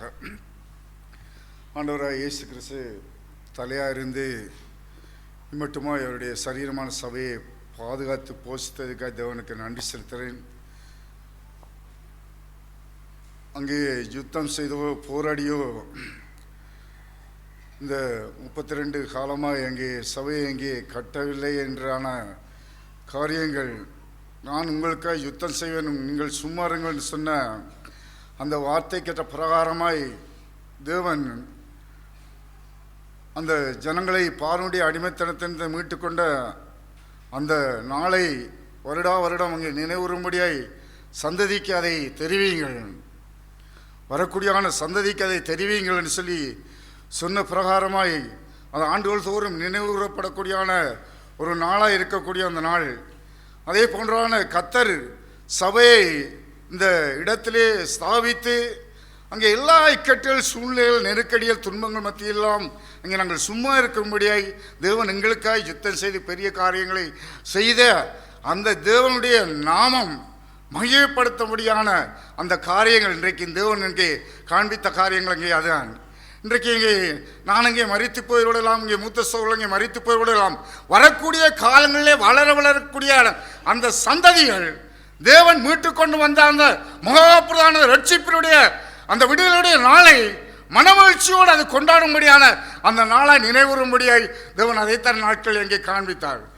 இன்றைய நாட்களிலே தேவன் பேசிய அந்த 32வது ஆண்டின் அந்த தலைப்பில் தேவன் பேசிய வார்த்தை இன்னுமான அந்த குறைபாடுகள் அது நிவர்த்தி செய்யப்பட வேண்டுமான காரியங்கள், இந்த ஐக்கியம் அவயம் அங்கே இணைக்கப்படக்கூடியான அந்த செயல்பாடுகள், இங்கே இன்னும் அங்கே சோழலுக்குள்ளே அங்கே ஒன்று செய்யக்கூடியான காரியங்கள், அங்கே இன்னும் அது விரிசல் அடைந்திருக்கக்கூடியான காரியங்கள், கோபப்படக்கூடிய காரியங்கள், அங்கே பலவீனப்படக்கூடிய காரியங்கள், இதெல்லாம் கிறிஸ்துவுடைய அவயங்கள் அல்லவே என்றான இந்த காரியங்கள் இன்றைக்கு ஒன்றை குறித்து ஒன்று அங்கே கவலைப்படத்தக்கதான அந்த அவயமாய் பாரமுடையதாய் அங்கே எப்பொழுது அங்கே என்னுடைய ஜீவத்தில் அதை காண்பிக்க முடியும். இன்றைக்கு எனக்குள்ளே ஒரு கசப்பு வேற இங்கே எழுப்புதுன்னு சொன்னால் அந்த கசப்பு வேற எப்படி நான் அங்கே அதை ஒழித்துவிட முடியும்? இன்றைக்கு அங்கே கடந்த நாட்களில் பேசிய ஒரு வலிமை கொண்ட சுயம் அங்கே நான் வேண்டவர்களுக்கு அதை கொடுப்பதற்குரிய காரியங்களில் இங்கே என்னை விட்டு கொடுக்க முடியான அந்த ஆவியில் நான் கிறிஸ்துடைய சரீரமான சபையை கட்டியெழுப்பதற்கு நான் ஒரு கணுக்களாக இருந்து இசைவாய் இணைத்துக் கொள்வதற்குரியான காரியங்களை செயல்பட முடியுங்கிறான இந்த வார்த்தை இன்னும் இதுவும் இச்சாப்படுத்தியது. தேவனுடைய சமூகத்துக்கு மகிமை உண்டாவதாக. கிறிஸ்துடைய சரீரமான சபையிலே வளர்ச்சி அடைவதற்கு என்னுடைய பங்களிப்பிலே அங்கே நான் இருக்கக்கூடிய விரலாக இருக்கக்கூடிய என்னுடைய ஜீவியம், இல்லை கண்ணாக இருக்கக்கூடிய என் காரியம், காலாக இருக்கக்கூடிய என்னுடைய காரியங்கள், அது எல்லாமே என்னுடைய சரீர வளர்ச்சிக்கு அங்கே ஒத்துழைப்பதற்கு, அதை என்னை பங்களிப்பு கொடுப்பதற்கு விட்டு கொடுக்க முடியாத ஆவியோடு, கிறிஸ்துவனுடைய ஆவியோடு செயல்பட முடியாது. தேவன் தாமே அப்பேற்பட்ட ஆவியில் நடத்துவாராக. தேவன் இந்த மகத்துவமான நாட்களிலே 32 ஆண்டுகளாக இந்த தொடக்க நாளிலே அவருடைய சரீரமான சபையிலே தம்முடைய ஜனங்களை வளர்த்து போஷித்து அவர் அரவணைப்பிலே பாதுகாத்து இம்மட்டும் வைத்திருக்காய் தேவனுக்கு கோடி கோடி நன்றி செலுத்துகிறேன். தொடர்ந்து அவர் நாம மையப்படும்படியாய் தொடர்ந்து நடத்துவாராக. ஆமென். தேவன் இந்த 32வது சபையினுடைய ஆண்டிலே என்னை நிற்க வைத்திருக்கிற கிருபைக்காய் நான் தேவனை அதிகமாய் ஸ்தோத்தரிக்கிறேன். அந்த கடந்து வந்த அந்த நாட்களை நான் நினைத்து பார்க்கிறேன். அவை எல்லாம் இவ்வளவு சீக்கிரமாக இது கடந்து வந்து விட்டது. அது நேற்று கொஞ்ச நாளுக்குள்ளே அது நடந்த சம்பவங்கள் போல இதயங்களிலே அவையெல்லாம் பொறிக்கப்பட்டு இருக்கிறதே. அவைகளை நாங்கள் எப்படி இந்த பூமியிலே கடந்து இப்படி ஒரு நிலைக்குள்ளே நாங்கள் வந்தோம் என்று அதை பார்க்கும்போது அது எங்களால் ஆனதல்ல, எங்களுடைய சுய பலத்தால் ஆனதல்ல. அதை சண்டையிட்டோ இல்லை பழிக்கு பழி தீர்த்தோ இல்லை கண்ணுக்கு கண் பல்லுக்கு பல் செய்தோ அதை நாங்கள் பெறவில்லை. நாங்கள் அமைதியாய் இருந்து தேவனுடைய சமூகத்திலே அந்த ஒப்பு கொடுத்து அதை தாழ்த்தின அந்த நாட்கள் தான். அதை இன்றைக்கும் எகிப்தினுடைய அடிமைத்தனத்திலிருந்து விடுபட்டு வந்த ஜனங்கள், அந்த யூத மக்கள் தன்னுடைய சந்ததிக்கு அவர்கள் சொல்வது போல பின்பறுகிற சந்ததிக்கு அதை தெரியப்படுத்துவதற்கு நான் தவறிவிட்டேன் என்பதைத்தான் நான் உணர்ந்து கொள்கிறேன். நானும் இன்னும் எவ்வளவோ காரியங்களை என் சந்ததிக்கு அறிவிக்க வேண்டி அந்த நாட்களை நான் தவறியிருக்கிறேன் என்பதை ஆவியானவர் எனக்கு உணர்த்தினார். அது மகாபலியே அவருடைய தூய்மையுள்ள நாட்கள். அதிலே அவர் செய்த மகா பராக்கிரமம் என்றால் அதை சொல்ல முடியும். செங்கடலை பிளந்து நடத்தினதை விட எங்களை அதை அற்புதமாய் அவர் கொண்டு வந்து இந்த இடத்திலே வைத்திருக்கிற மகாபலிய கிருபை, அது அவருடைய இரக்கம்.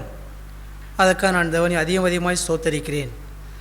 நானும் என்னையும் பின்பறுகிற சந்ததிக்கு இந்த அடிமைத்தன வீடாகிய எகிப்திலிருந்து எங்களை கொண்டு வந்து வைத்திருக்கிற இந்த நாட்களை என் சந்ததிக்கு நான் அறிவிக்க நான் வாஞ்சிக்கிறேன். நிச்சயம் அதை முழுமையாய் நான் மரணபதிவந்தம் அதையே அறிவிப்பேன் என்று நான் சபையில் அறிக்கை செய்கிறேன். அறிக்கையை கற்றுக்கொள்ள உதவி சொல்கிறாங்க. அன்றைய நாம் மையப்படுவதாக. ஆண்டவர் கடந்த நாட்களிலும் கடந்த வருடங்களிலும் ஆண்டவர் அதிகமாய் இந்த 32ஆம் வருடத்தையும் காணும்படியாய் ஆண்டவர் இந்த நாட்களை தந்தபடியால் ஆண்டவருக்கு நன்றி செலுத்துகிறேன். நாங்கள் ஆரம்ப நாட்களிலும் வந்ததான இந்த 15 குடும்பங்களிலும் ஆவியானவர் அப்படியாய் ஒரு ஒற்றுமையின் ஆவியையும் ஒரு ஐக்கியத்தின் ஆவியையும் பின்னி பிணைந்து வாழக்கூடிய வாழ்க்கையிலும் ஒருவர் அவயங்களில் ஒருவர் காயப்படும் போது ஒரு அவயம் காயப்படும் போது எப்படியாய் வேதனைப்படுகிறது, எப்படியாய் அது துன்பப்படுகிறது என்கிற பிரகாரமாய் என்கிறபடியால் அப்படியே நாங்கள் வாழ்ந்த நாட்களிலே எங்களுடைய ஜீவியமும் இந்த 15 குடும்பங்களுக்குள்ளாயும் நாங்கள் வாழும்போதும் ஒருவருக்கு ஒருவர் ஒரு ஆறுதலாயும் ஒரு அவயம் பாடுபடும்போது மற்ற அவயங்கள் போய் உதவி செய்து அதை நிவர்த்தி செய்யக்கூடிய காரியங்களாகவும் அந்த நாட்களில் இருந்த அந்த ஒரு ஐக்கியத்திலும் அந்த ஒரு பின்னி பிணைப்பிலும் இருந்தபடியால் தான் ஆண்டவர் இதுவரையும் அந்த ஒரு இப்பொழுது ஒரு எழுப்புதலையும் இப்பொழுது மகிமையும் காணும்படியாய் ஆண்டவர் இந்த நாட்களை தந்திருக்கிறார் என்பதை ஆண்டவருக்கு நான் நன்றி செலுத்துகிறேன். இந்த சூழ்நிலையிலும் இப்போதும் உங்களுடைய வாழ்க்கை முழுவதும் எப்படியாய் அது மாறிவிட்டு போயிருக்கிறது என்பதை பார்க்கும்போதும் உங்களுடைய வாழ்க்கையில் அதிகமாக வேதனைப்படக்கூடிய காரியமாகவும் இருக்கிறது. எந்த சூழ்நிலையிலும் ஒரு அவயம் பாடுபடும்போது என்னுடைய கால்தான் பாடுபடுகிறது, அது காலை பார்த்து கொள்ளட்டும்னு சொல்லி அதை நான் விடுவேன். ஆனால் இந்த சரீரம் முழுவதுமே அது வேதனைக்குள்ளாகி மாறிவிடும். அதே சூழ்நிலையில் இந்த சபையிலும் ஒரு அவயம் அந்த பாடுகளை பாடுபடும்போதும் என்னுடைய வாழ்க்கையிலே நான் அதை எப்போதெல்லாம் அது என்னுடைய சரீரமாய் அதை நான் ஏற்றுக்கொண்டு நான் வாழ்கிறேனோ அந்த சூழ்நிலைக்குள்ளாய் நான் ஐக்கியத்தை அதிகமாய் கட்ட முடியும் என்பதை ஆவியானவர் இந்த காலை வழிமாய் பேசும்போது தெளிவாய் பேசினார். என்னுடைய அணுக்கள் முழுவதும் ஒவ்வொன்றாய் அதனது நேரங்களிலே அந்தந்த காலங்களிலே அது இயங்கி அது தனாய் செயல்படுத்துறது போல் என்னுடைய வாழ்க்கையிலும் சரீரத்திலே ஒவ்வொரு அவயங்களும் ஒவ்வொரு சரீரங்களும் ஒவ்வொரு அவயங்களாக இருந்து நான் அதை ஐக்கியத்திலே கட்டி எழுப்பி தேவனுடைய ராஜ்யத்தின் மகத்துவத்தை காண முடியும் என்பதை ஆவியானவர் வெளிப்படுத்தினார், பேசினார். எந்த சூழ்நிலையிலுமே நான் அந்த நாட்களை நான் எண்ணும்போது இவ்வளவு காலங்களும் இவ்வளவு காரியங்களையும் நாங்கள் கடந்து வந்தோமா என்பதை ஆச்சரியப்படுத்தக்காய் நானே என்னுடைய காரியங்களை நினைத்து பார்க்கும்போது இவ்வளவு காரியங்களுக்குள்ளே கடந்து வந்தோமா என்று சொல்லி ஒரு ஆச்சரியப்படக்கூடிய ஒரு வாழ்க்கைக்குள்ளே பின்னாக பார்க்கும்போது இவ்வளவு ஒரு சூழ்நிலைக்குள்ளே கடந்து வந்தோமா என்று சொல்லி ஒரு வியப்பூட்டக்கூடிய காரியமாகவே இருக்கிறது. ஆண்டவர் ஏனென்று சொன்னால் முழுவதுமே தேவன் எங்களை ஒரு ஐக்கியத்திலே எந்த சூழ்நிலையிலுமே அந்த ஐக்கியம் குலைந்து போகாதபடி எந்த சூழ்நிலையாக இருந்தாலும் எவ்வளோ ஒரு நெருக்கடியாக இருந்தாலும் எல்லோருமே ஒருமனப்பட்ட ஐக்கியத்திலே இருந்து ஒருமனமாக இருந்து அந்த ஐக்கியத்திலே கட்டி எழுப்பப்பட்டு அந்த ஒரு வாழ்க்கைக்குள்ளே கடந்து சென்றது நிமித்தம்தான் நாங்கள் இந்த நாட்களை தேவனுடைய மகிமையை கண்டிருக்கிறோம் என்பதை மறுபடியுமே சொல்லுகிறேன். ஆவியானவர் அந்த சூழ்நிலைக்குள்ளாய் எப்போதெல்லாம் எவ்வளோ உபத்திரவங்களோ எவ்வளோ வேதனைகளோ எவ்வளோ துன்பங்கள் வந்தாலும் ஒன்றுமே எங்களை மேற்கொள்ளவே இல்லை. காரணம் நாங்கள் இன்னும் கொடியோடு இசைந்தவர்களாய் நாங்கள் பின்னி பிணைந்தவர்களாய் ஒருவருக்கு ஒருவர் நாங்கள் இதாக இருந்து தூண்டுகோலாக இருந்து தேவன் நடத்தி சென்ற அந்த ஒரு கிருபை தான் தேவன் நாள் வரைக்கும் வைத்திருக்கிறார். அந்த ஒரு ஐக்கியத்துக்குள்ளாக இனி ஒரு நாட்களிலும் இருக்கிற ஒவ்வொரு அவயங்களோடும் நாங்கள் பின்னி பிசைந்து ஒரு சரீரம் பாடுபடும்போது மற்ற அவயங்களிலே ஒரு அவயம் பாடுபடும்போது மற்ற அவயங்களும் அதுக்கு துணையாக இருந்து அந்த பாடுகளை கடந்து சென்றால் தேவனுடைய ராஜ்யத்திலும் சபையும் இன்னும் அதிகமாய் கட்டலாம் என்பதை ஆவியானவர் இந்த நாட்களிலுமாய் பேசினார். அந்த ஒரு வாழ்க்கைக்குள்ளே கடந்து செல்ல விரும்புகிறேன். எல்லா சூழ்நிலையிலும் என்னுடைய சரீரத்தை போல் எல்லா அவயங்களையும் நான் கவனமாக இருந்து எல்லா சூழ்நிலையிலும் பாடுபடும் போது எல்லா பாடுகளுக்குள்ளே கடந்து சென்று அந்த பாடுகளை நாங்கள் பங்கடைந்து தேவனுடைய ராஜ்யத்தை இன்னும் அதிகமாக கட்டி இந்த வருடத்திலும் இந்த வருடத்தை தந்ததுக்காக இதற்கு நன்றி செலுத்துகிறேன். இந்த வருடத்திலும் இனி வரும் நாட்களிலும் அந்த ஒரு நாங்கள் கடந்து வந்த பாதையில் ஆரம்பித்தான வாழ்க்கையை இந்த வருடத்திலும் அதை தேவனுக்கு முன்பாய் முயற்சி எடுத்து அதை வாழத்தக்காக ஆவியானவர் உதவி செய்வார் என்று ஆவியானுடைய கிருபையும் இரக்கமும் கூட அதை நடத்தத்தக்கதாக ஆவியானவர் நடத்துதலும்படி நடத்தத்தக்கதாக ஆவியான உதவி செய்வார் என்று அறிக்கையிடுகிறேன். நாம் கர்த்தருடைய பரிசுத்த நாமம் எப்பொழுதாக ஆண்டவர் இந்த நாட்களிலே தன்னுடைய சபையானது எத்தனை துன்பங்கள் துயரங்கள் பட்டு இந்த ஊரிலே எங்கே ஸ்தாபித்திருப்பதை குறித்து ஆண்டவர் காலை வேளையிலே எங்கே பேசியிருந்தார். தேவனுடைய பராக்கிரமும் மகத்துவமும் இன்றைய நாளிலே எங்கே முழுமையாக வெளிப்பட்டதை இந்த காலை வேளையிலே நான் உணர்ந்தேன். கடந்த 96ஆம் ஆண்டிலே நடந்த ஒரு சம்பவம் ஒன்று. இங்கே இந்த சபையானது உருவாக்கப்பட்டு இந்த 15 குடும்பங்கள் இங்கே வந்த வேளையிலே அங்கே நான் ரட்சிக்கப்படாதவனாக இருந்தேன். அந்த வேளையிலே அது 96ஆம் ஆண்டுன்னு நினைக்கின்றேன். இந்த ஊரில் இருந்து அநேக ஜனங்கள் ஒரு வாகனம் பிடித்து மல்லாவி மாங்குளம் என்னும் இடத்திற்கு அங்கே சென்றிருந்தார்கள். அந்த வேளை நானும் அதிலே சென்ற ஒருவன். அங்கே செல்லும்போது அங்கே இந்த மாவட்டத்துக்கு இந்த தமிழீழத்துக்கு பொறுப்பான ஒருவர் பெரியவர் ஒருத்தரிடத்தான் சந்திக்க சென்றார்கள். அங்கே செல்லும்போது அங்கே அவர்கிட்ட கொடுக்கக்கூடிய இருந்த அந்த ஒரு மகஜர் உண்டு. அந்த மகஜரிலே இங்கே முக்கியமாய் கூறப்பட்டிருப்பது, இந்த கிராமம் ஒரு பாரம்பரிய கிறிஸ்தவ கிராமம். இந்த கிராமத்தை சில புல்லுருவிகள் இங்கே வந்து இந்த கிராமத்தை சீரழிக்கும் விதமாக வேறொரு மதத்தை கொண்டு வந்து இங்கே பரப்புவதாக அங்கே முற்பட்டிருக்கிறார்கள். இவர்களை இந்த ஊரிலே இருக்க விடாது, கூண்டோடு தூக்கி வேறு எங்கேயாவது ஒரு இடத்திலே அவர்களை அங்கே வைக்க வேண்டுமெங்கிறது தான் அந்த மகஜருடைய அந்த விளக்கம். இந்த மகஜரை நான் அங்கே பார்த்தேன். ஆனால் ஒரு 20-30 பேர் அங்கே இருக்கும், நாங்கள் சென்ற நபர்கள். அந்த பொறுப்பாளருடைய அந்த பேசன் சொல்லக்கூடிய அந்த அலுவலகத்திலே அங்கே சென்று காலையில் 9 மணிக்கு சென்றோம். ஆனால் 5 மணி ஆகியும் அந்த பொறுப்பாளர் வரவில்லை என்றவுடன் இதற்கு பிறகு நிற்க முடியாதென்று அங்கே திரும்பிவிட்டோம். ஆனால் இங்கே வந்துவிட்டோம். வந்த பிற்பாடு அவர் இல்லை தானே, அந்த மகஜரை அங்கே கொடுத்து விட்டார்கள், வந்து விட்டாச்சு. அடுத்த நாள் இங்கே நான் கேள்விப்பட்டேன், அந்த பொறுப்பாளர் இப்படி ஒரு நிகழ்வுக்காக இந்த ஜனங்கள் வந்திருக்கிறார் என்று தெரிந்து அந்த இடத்துக்கு அவர் வரவில்லை என்று. இன்றைக்கு காலை வேளையில் இந்த சௌரன் பேசும்போது நான் அதிகமாக இதை அவனை ஸ்தோத்தரித்தேன். இந்த ஒரு நிலையெல்லாம் அங்கே நிகழ வேண்டும் என்று தான் ஆண்டவர் அங்கே முன்கூட்டியே அங்கே இந்த காரியங்களை இங்கே நடத்தினாங்கிறே நான் உணர்கிறேன். காலை வேளையிலே பரிசுத்த ஆவியானவருக்கு நான் நன்றி செலுத்துகிறேன். இன்றைக்கு இப்பேற்பட்ட ஒரு உன்னதமான புனிதமான சபையிலே அங்கே என்னையும் இணைத்திருக்கிறார். இதற்காகவே அன்றைய நாட்களிலே அந்த அதிகாரியினுடைய பிரசன்னத்தை அங்கே அவர் நிராகரித்தார் என்கிறதை இந்த காலை வேளையில் உணர்ந்தேன். தேவனை நான் ஸ்தோத்தரிக்கிறேன். தொடர்ந்தும் இந்த சபையிலே நான் அங்கே ஒரு கணுக்களாய் இருந்து அடுத்தவருக்கு வரும்போது நான் பாரப்படுகிறவனாய், இங்கே சபைக்கொன்று நடக்கிறது அது எனக்கு பாரம் என்று உணர்ந்தவனாய் வரும் நாட்களில் அப்பேற்பட்ட ஒரு ஜீவியத்தை நான் ஜீவிக்க வாஞ்சிக்கிறேன். பரிசுத்த ஆவியானவர்தாம் எனக்கு முதல் நம்பிக்கை சேர்னா. கடந்து வந்த பாதைகளை நினைத்து கண்ணீரோடு தேவனுக்கு நான் நன்றி செலுத்துகிறேன். இந்த இறுதி நாளாகிய 31 ஆண்டு இறுதி நாளும் என்று 32வது ஆண்டின் தொடக்க நாளும் என்று இதை காண செய்த என் தெய்வத்திற்கு கோடி கோடி கோடி கோடி நன்றி செலுத்துகிறேன். என் மரண பரியந்தமும் தேவன் இந்த உத்தம சபையில் வைத்திருப்பார் என்று சொல்லி நான் விசுவசிக்கிறேன். ஏனென்று சொன்னால் இந்த சபையின் வாழ்க்கை பரிசுத்தம் அது என்னை வாழ வைக்கும், அது இல்லாமல் வாழ முடியாது என்பதை தேவன் அறிந்திருக்கிறார்.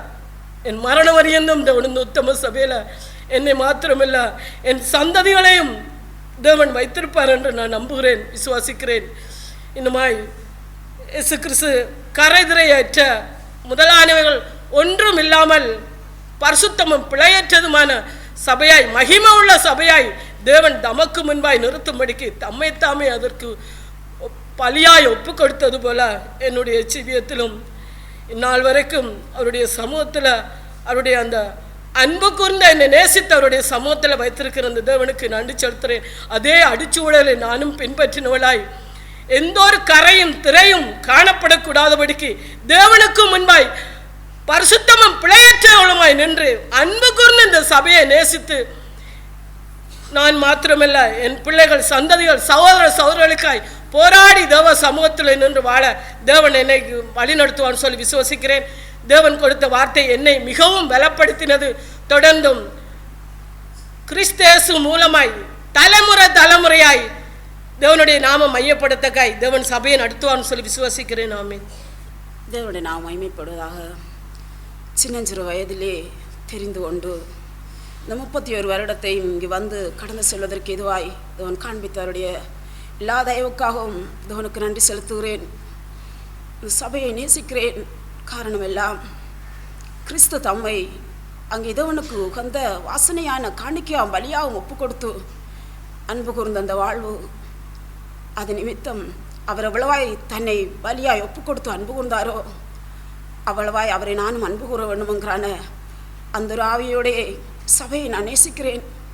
எனவே இந்த சபைக்கு எந்த ஒரு தூசிப்பையும் இழுக்கையும் கொண்டு வந்துடக்கூடாது என்பதற்காய் எனக்காய் என்னுடைய பிள்ளைகளுடைய பலவீனங்களுக்காய் சதாதவ சமூகத்தில் போராடுகிறேன்.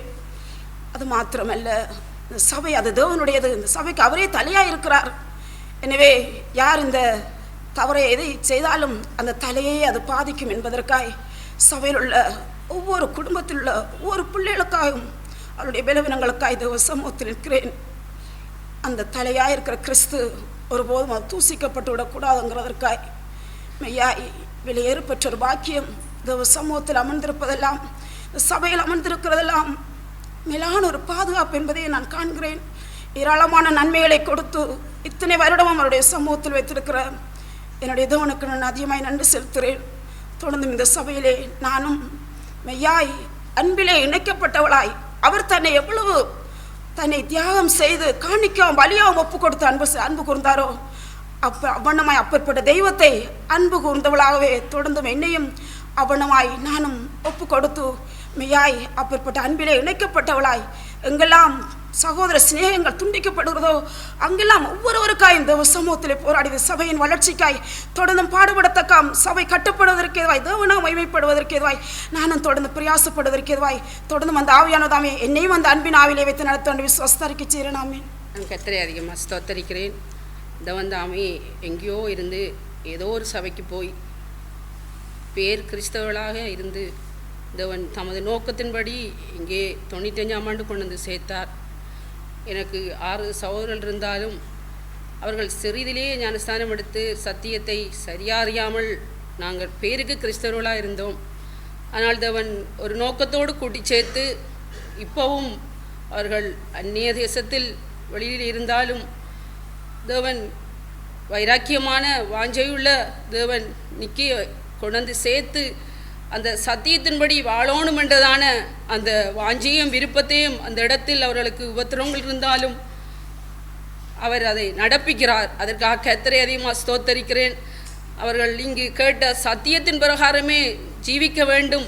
எவ்வளவோ உபத்திரவப்படுகிறார்கள், ஆனால் ஜீவிக்கணும் என்பதற்காக அவர்கள் இருக்கிறார்கள், ஜீவிக்கிறார்கள். அதற்காக கர்த்தரை ஸ்தோத்தரிக்கிறேன். அதனால் தேவனாலே கூடும். நானும் அதிகமாக ஸ்தோத்தரிக்கிறேன். அவரால் நானும் இணைக்கப்பட்டேன், அவரால் நான் கட்டப்பட்டேன். கரைதிரையாற்றதான இந்த பரிசுத்தமான சபைக்குள்ளா இதவன் என்னை கொண்டு சேர்த்தார். அதற்காக ஸ்தோத்திரம். நான் இந்த சபைக்குள் தேவன் என்னை சத்தியத்துக்குள் என்னை தேவன் கொண்டு விடாமல் நான் யாழ்ப்பாணத்தில் இருக்கும் அதே சத்தியத்துக்குள் இருப்பேன். ஆனால் எப்போவோ தேவனை விட்டு பின்வாங்கி இருப்பேன் என்பதைத்தான் கடந்த நாட்களிலும் நான் ஒவ்வொரு வேளைகளிலும் சூழ்நிலைகளையும் சிந்திப்பேன். அதற்காக தேவனை ஸ்தோத்தரிப்பேன். என்னுடைய உடன்பிறப்புகளையும் தேவன் அப்படி சேர்த்ததுக்காக மிகவும் நன்றி செலுத்துவேன். என்னுடைய தாயோ அப்படி இருந்தால் எங்கேயோ பின்வாங்கி போயிருப்பார்கள். ஆனால் அதிகமாக உணர்த்தப்பட்டார்கள், அதிகமாய் தேவனுக்குள்ளாக இருந்தார்கள். இந்த ஆண்டிலும் அவர்கள் போனாண்டு இருந்தார்கள், இந்த ஆண்டு இல்லை என்றும் போது சபையில் இருக்கும்போது எனக்கு மிகவும் வேதனையாக இருந்தது. ஆனால் தேவன் தேற்றினார், நித்தம் தேவன் தேற்றுகிறார். அதற்காக ஸ்தோத்தரிக்கிறேன். நானும் இணைக்கப்பட விரும்புகிறேன். கடுக்களாக இணைக்கப்பட்ட நான் விதறிப்போய் என்னுடைய அவயத்தில் ஒன்றாக நான் அதை வெட்டப்படாதபடி நானும் இணைத்து அந்த அவயங்களோடு செயல்பட விரும்புகிறேன். தேவன் கரைதிரையற்ற மகிமையான பரிசுத்தமான சபையை உண்டாக்கினார். அந்த கரைதிரையற்ற அந்த பரிசுத்தமான சபையிலே நானும் தொடர்ந்தும் ஒவ்வொரு பலவீனமான அங்கங்களை கண்டு, என்னுடைய ஒவ்வொரு பலவீனமான சுவாங்களை கண்டு நானும் அதை பின்வாங்கி போகாதவனம் அன்பினால் கட்ட வேண்டும் என்று தேவன் வெளிச்சமாக காண்பித்தார். அதுக்காக ஸ்தோத்தரிக்கிறேன். ஒவ்வொரு சபை கூடலும் தேவன் வெளிச்சமாக பேசுகிறார். அதற்காக ஸ்தோத்தரிக்கிறேன், நன்றி செலுத்துகிறேன். அப்படியாக நானும் வைராக்கியம் உள்ளவளாக தொடர்ந்து வாழ முயற்சிக்கிறேன். தேவன் உதவி செய்வாராக. அப்படியாக சபையில் ஒரு வைராக்கியமான எல்லா அவயங்களோடும் இணைக்கப்பட்டவளாய் எல்லா அவயங்களும் இருக்கிறான எல்லா பலவீனங்களையும் நானும் அதை மூடி மறைத்து அதை என் பலவீனத்துக்குள்ளாக வைத்து நான் ஜெபம் பண்ணி வைராக்கியமாக ஓடத்தக்கதாக விரும்புகிறேன். தேவன் எப்படியாக அன்பினால் கட்டப்பட்டு இந்த சபைக்காக தம்மை ஒப்புக் கொடுத்தாரோ அந்த பிரகாரமாக ஒப்புக் கொடுக்க வேண்டும் என்பதை என் அறிக்கை செய்வதற்காக நான் எழுந்து வந்தேன். ஆவியானவர் விடவில்லை, அதற்காக ஸ்தோத்தரிக்கிறேன். தொடர்ந்தும் அப்படியாக வாழத்தக்கதாக என்னையும் இந்த சபைக்கு ஒப்புக் கொடுத்து வைராக்கியமான ஒரு அங்கமாக இணைக்கப்பட்டு ஓட தேவன் உதவி செய்வாராக. நான் உங்களோட என் தகப்பனுக்கு நன்றி செலுத்துகிறேன். ஆண்டவர் பரிசுத்தமான அந்த சபையிலே என்னையும் பரிசுத்தமாய் தன்னுடைய வருகை வரைக்கும் நிலைநிறுத்த வேண்டும் என்று சொல்லி வாஞ்சையாய் இந்நாள் வரைக்கும் என்னை வழிநடத்துகிற என் தகப்பனுக்கு நன்றி செலுத்துகிறேன். நானும் வந்த ஆண்டிலே தேவனை விட்டு தூரமாய் அவருக்குள் அவருடைய மாதிரிகளை நான் மற்றவர்களுக்கு காண்பிக்காதபடிக்கு பன்றிகள் உண்ணும் உணவை உண்ணுவதற்கு நான் சென்றிருந்தவள்.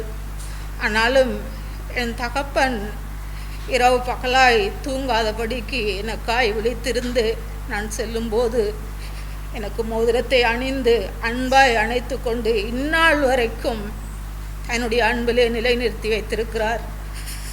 என்னுடைய வாஞ்சை எல்லாம் சபையிலே என் தகப்பன் தன்னை தியாகமாய் பலியாய் எனக்காய் தந்து என்னை மீட்டு கொண்டு அந்த அன்பில் நான் எப்போதும் நிலைத்திருக்க வேண்டும். அவர் எனக்கு காண்பித்த அந்த மாதிரியான ஜீவியம் நான் மற்றவர்களுக்கு காண்பிக்க வேண்டும் என்றே பிரயாசப்படுகிறேன்.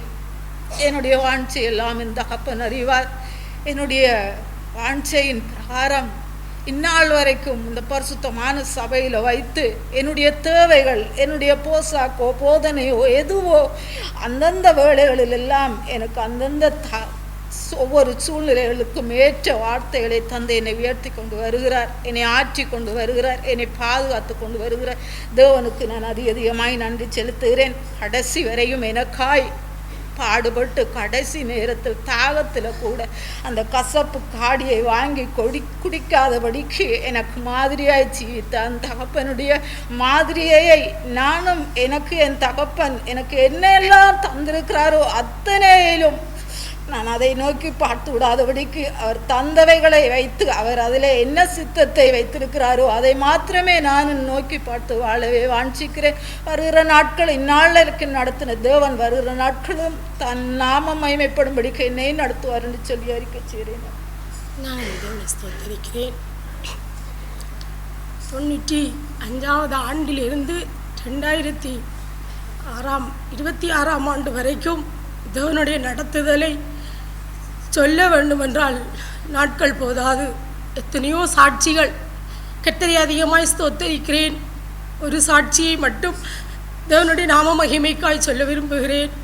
95ஆம் ஆண்டு இந்த ஊரில் வந்து இருந்த நேரம் என்னுடைய மூத்த மகள், நான் நிறை மாத கர்ப்பிணியாக இருந்த சூழ்நிலையில் என்னுடைய கணவன் வீடு கட்டுவதற்காக காலைக்கு சென்றிருந்த பொழுது விஷப்பாம்பு ஒன்று என்னுடைய காலில் கடித்து விட்டது.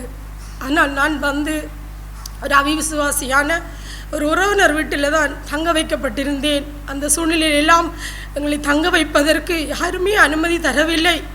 நான் இப்படி ஒரு இயலாமையில் இருந்தது நிமித்தம் தேவனுடைய கண்களில் கிருபை கிடைத்து ஒருவரிடத்தில் நாங்கள் தங்கியிருந்தோம். அந்த நேரத்தில் வந்து சொன்னார்கள், கணவனை பாம்பு கடித்து விட்டது, அது விஷப்பாம்பு, அவர் பிழைப்பாரோ தெரியவில்லை என்று. எனக்கு எந்த ஒரு அச்சமும் எனக்கு நேரிடவில்லை.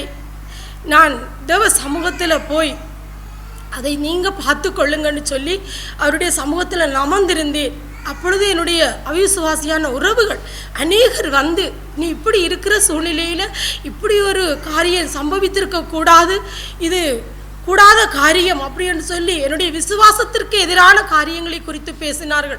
அதை குறித்து இன்றைக்கும் தேவ சன்னிதானத்தில் நான் நின்று அவருடைய சமூகத்தில் சொல்லுகிறேன், ஒரு கவலை கூட, ஒரு சஞ்சலம் கூட எனக்கு வரவில்லை. அவ்வளவாய் தேவனிடத்தில் விசுவாசமுடையவளாய் நான் நின்றிருந்தேன். ஆனால் என்னுடைய கணவனும் வைத்தியசாலைக்கு செல்லவில்லை. அவருடனே அவர் சொன்ன ஒரு வார்த்தை, என்னை வீட்டுக்கு கூட்டி கொண்டு போங்க, நான் தேவ சமூகத்தில் விண்ணப்பித்து அவருடைய சன்னிதானத்தில் நான் ஜபிக்க வேண்டும் என்று சொல்லி அந்த விசுவாசத்தை தேவன் அதிகமாக கனப்படுத்தினார். அதை குறித்து வைத்தியசாலையிலும் அதிகமான சாட்சிகள், அவைகளெல்லாம் சொல்லுவதற்கு நேரமே போதாது.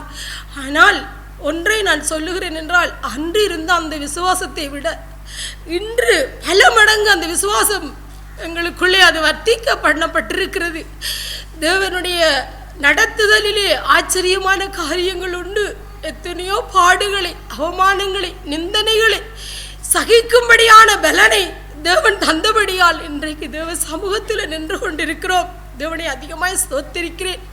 பாடுகளை அனுமதித்தவர் அவைகளை தாங்கும்படியான பலனை தந்தபடியால் தான் நான் நிலைத்திருக்கிறேன். தேவனை அதிகமாய் ஸ்தோத்திரிக்கிறேன். இன்றைக்கும் பாடுபடுகிறேன். அவருடைய கிருபையினால் நான் ஜெயமெடுப்பேன். அவருடைய வல்லமையினால் நான் தோற்று போவதில்லை என்கிற விசுவாசத்தை கொடுத்திருக்கிறார். கடந்த நாட்களெல்லாம் அவருடைய கண்களில் கிருபை கிடைத்தது. அவருடைய சமூகம் எனக்கு பேரானந்தமாக இருந்தது. ஆனால் மறைவாயிருக்கிற பாடுகளை தேவன் பார்த்து கொண்டிருக்கிறார். அந்த பாடுகளிலும் தேவன் எனக்கு ஜெயத்தை தருவார், விடுதலை தருவார் என்ற நம்பிக்கை தேவ சமூகத்தில் அறிக்கை செய்கிறோம்.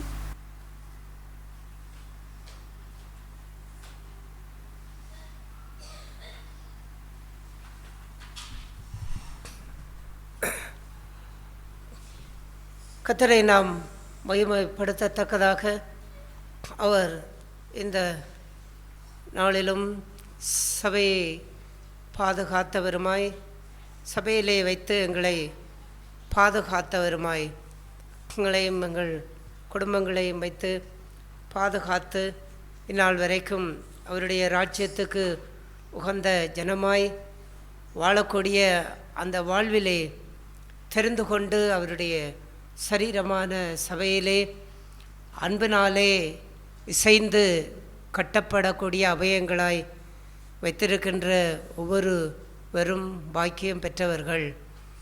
அவர்கள் தேவனாலே கனப்படுத்தப்பட்டு தேவனாலே ஆசீர்வதிக்கப்படுவார்கள்.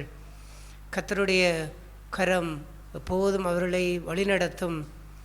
அவர்கள் சபைக்காய் எப்போதும் தங்களை ஒப்புக்கொடுத்து தியாகம் செய்து அவருடைய நாமம் ஒன்றே அவருடைய உயிர் மூச்சாக, அவருடைய பரிசுத்தம் ஒன்றே அவருடைய இலக்காக, அவர்களுடைய சாட்சியே வாழ்க்கையில் பிரதானமாக இந்த உலகத்திலே பொருளையோ பணத்தையோ மதிப்பையோ மரியாதையோ எல்லாவற்றையும் குப்பையை போல அவருடைய சபைக்கினுடைய வாழ்விற்கு எதிர்மாறாய் இருக்கக்கூடிய எல்லாமே அதை குப்பையை போல எண்ணி வாழக்கூடிய அந்த வாழ்வை கொண்டவர்களே கிறிஸ்துவனுடைய மெய்யான சரீரத்தின் அவயங்கள். அவர்களை கொண்டே கர்த்தர் அவருடைய சபையை அவர் வலிமையாய் கட்ட விரும்புகின்றார். அந்த சரீரத்திலே அவ்வாறு இணைக்கப்படுகின்ற அவயங்கள் பாக்கியம் பெற்றவர்கள். அந்த ஒரு வாழ்விலே இன்றைக்கும் எங்களை கர்த்தர் வழிநடத்தி அவருடைய வருகை வரைக்கும் அவருடைய மகிமையிலே சபையாய் எங்களை அவர் அழைத்து செல்லத்தக்கதாக கர்த்தர் எங்களுக்குள்ளே செயலாற்றின அவருடைய வல்லமைகள் இந்நாள் வரைக்கும் சபை வாழ்விலே அவர் செய்த கிரியைகள், அவருடைய நடத்துதல்கள், விசுவாச வாழ்விலே அவர் எங்களை சபையிலே வைத்து காத்து கொண்ட ஒவ்வொரு காரியங்களுக்கூடாக அவருடைய வழிநடத்துதல் இந்நாள் வரைக்கும் எங்களோடு கூட இருந்த அந்த தேவனை நாங்கள் மகிமைப்படுத்தி, நாங்கள் பேரன்பின் கீதங்கள் பாடல் புஸ்தகத்திலே 77வது பாடலை அந்த ஆரம்ப நாட்களிலிருந்து அவர் எங்களை நடத்தி வந்த அவருடைய வல்லமைகளையும் அவருடைய கிரியைகளையும் செயல்களையும் நாங்கள் நினைவு கூர்ந்து அவரை மகிமைப்படுத்தி இதுவரை நடத்தி வந்தார், இனியும் நடத்திடுவார். ஜெயம் கொடுக்கும் தேவனுக்கு என்னாலும் ஸ்தோத்திரமே. ஜெயம் கொடுக்கும் ஸ்தோத்திரமே.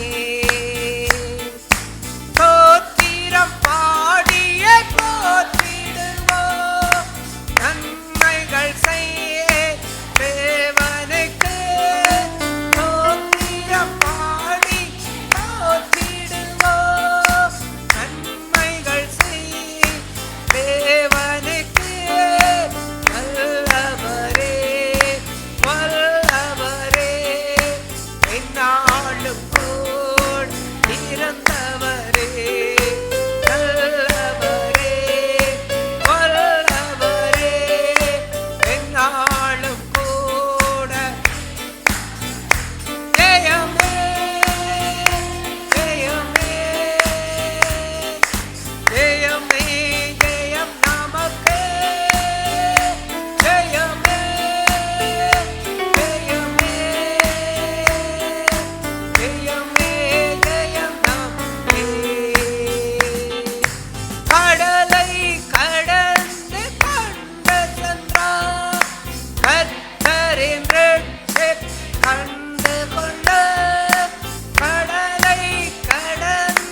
படியட்டும். உங்கள் பரலோக பிதாவே, உமக்கு நன்றி செலுத்துகிறோம். இயேசுவே, உம்முடைய சரீரமான சபையிலே நாள் வரைக்கும் எங்களை வைத்திருக்கிற நம்முடைய மகாபிரிய தயவுக்கா உமக்கு நன்றி செலுத்துகிறோம்.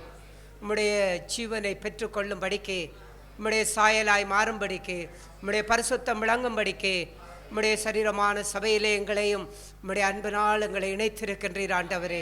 நாங்களும் அன்பினாலே இணைக்கப்பட்டு கட்டப்படுகின்ற வாழ்விலே நாங்களும் அந்த சபைக்காய் எங்களை ஒப்பு கொடுத்து, சபைக்காய் எங்களை தியாகம் செய்து, ஆண்டவரே உம்முடைய சபையாரிய சரீரமானது நல்ல ஆவிக்குரிய பரிசுத்தமுள்ள சரீரமாய் ஆண்டவரே இந்த சபை வளர நாங்களும் ஒவ்வொருவரும் அதற்காக நாங்கள் பாடுபட பிரயாசப்பட, உம்முடைய அன்பினாலே இணைக்கப்பட்டு உறவிலே சபைக்கு எப்போதும் நன்றியுள்ள ஜனங்களாய், சபையிலே எப்போதும் ஆண்டவரே பாரங்கொண்ட ஜனங்களாய், உம்முடைய நாமத்துக்கு மகிமை செலுத்தத்தக்கதாய் கர்த்தருடைய சபையிலே எங்களுடைய வாழ்க்கையின் பிரதான நோக்கமாய் கொண்டு இந்த பூமியிலே உம்முடைய நாமத்துக்காய் நாங்கள் உழைத்து சபையிலே உம்முடைய நாமத்தை மகிமைப்படுத்த, நீர் மகிமைப்பட எங்கள் எல்லோரையும் ஆசீர்வதித்தருளும்.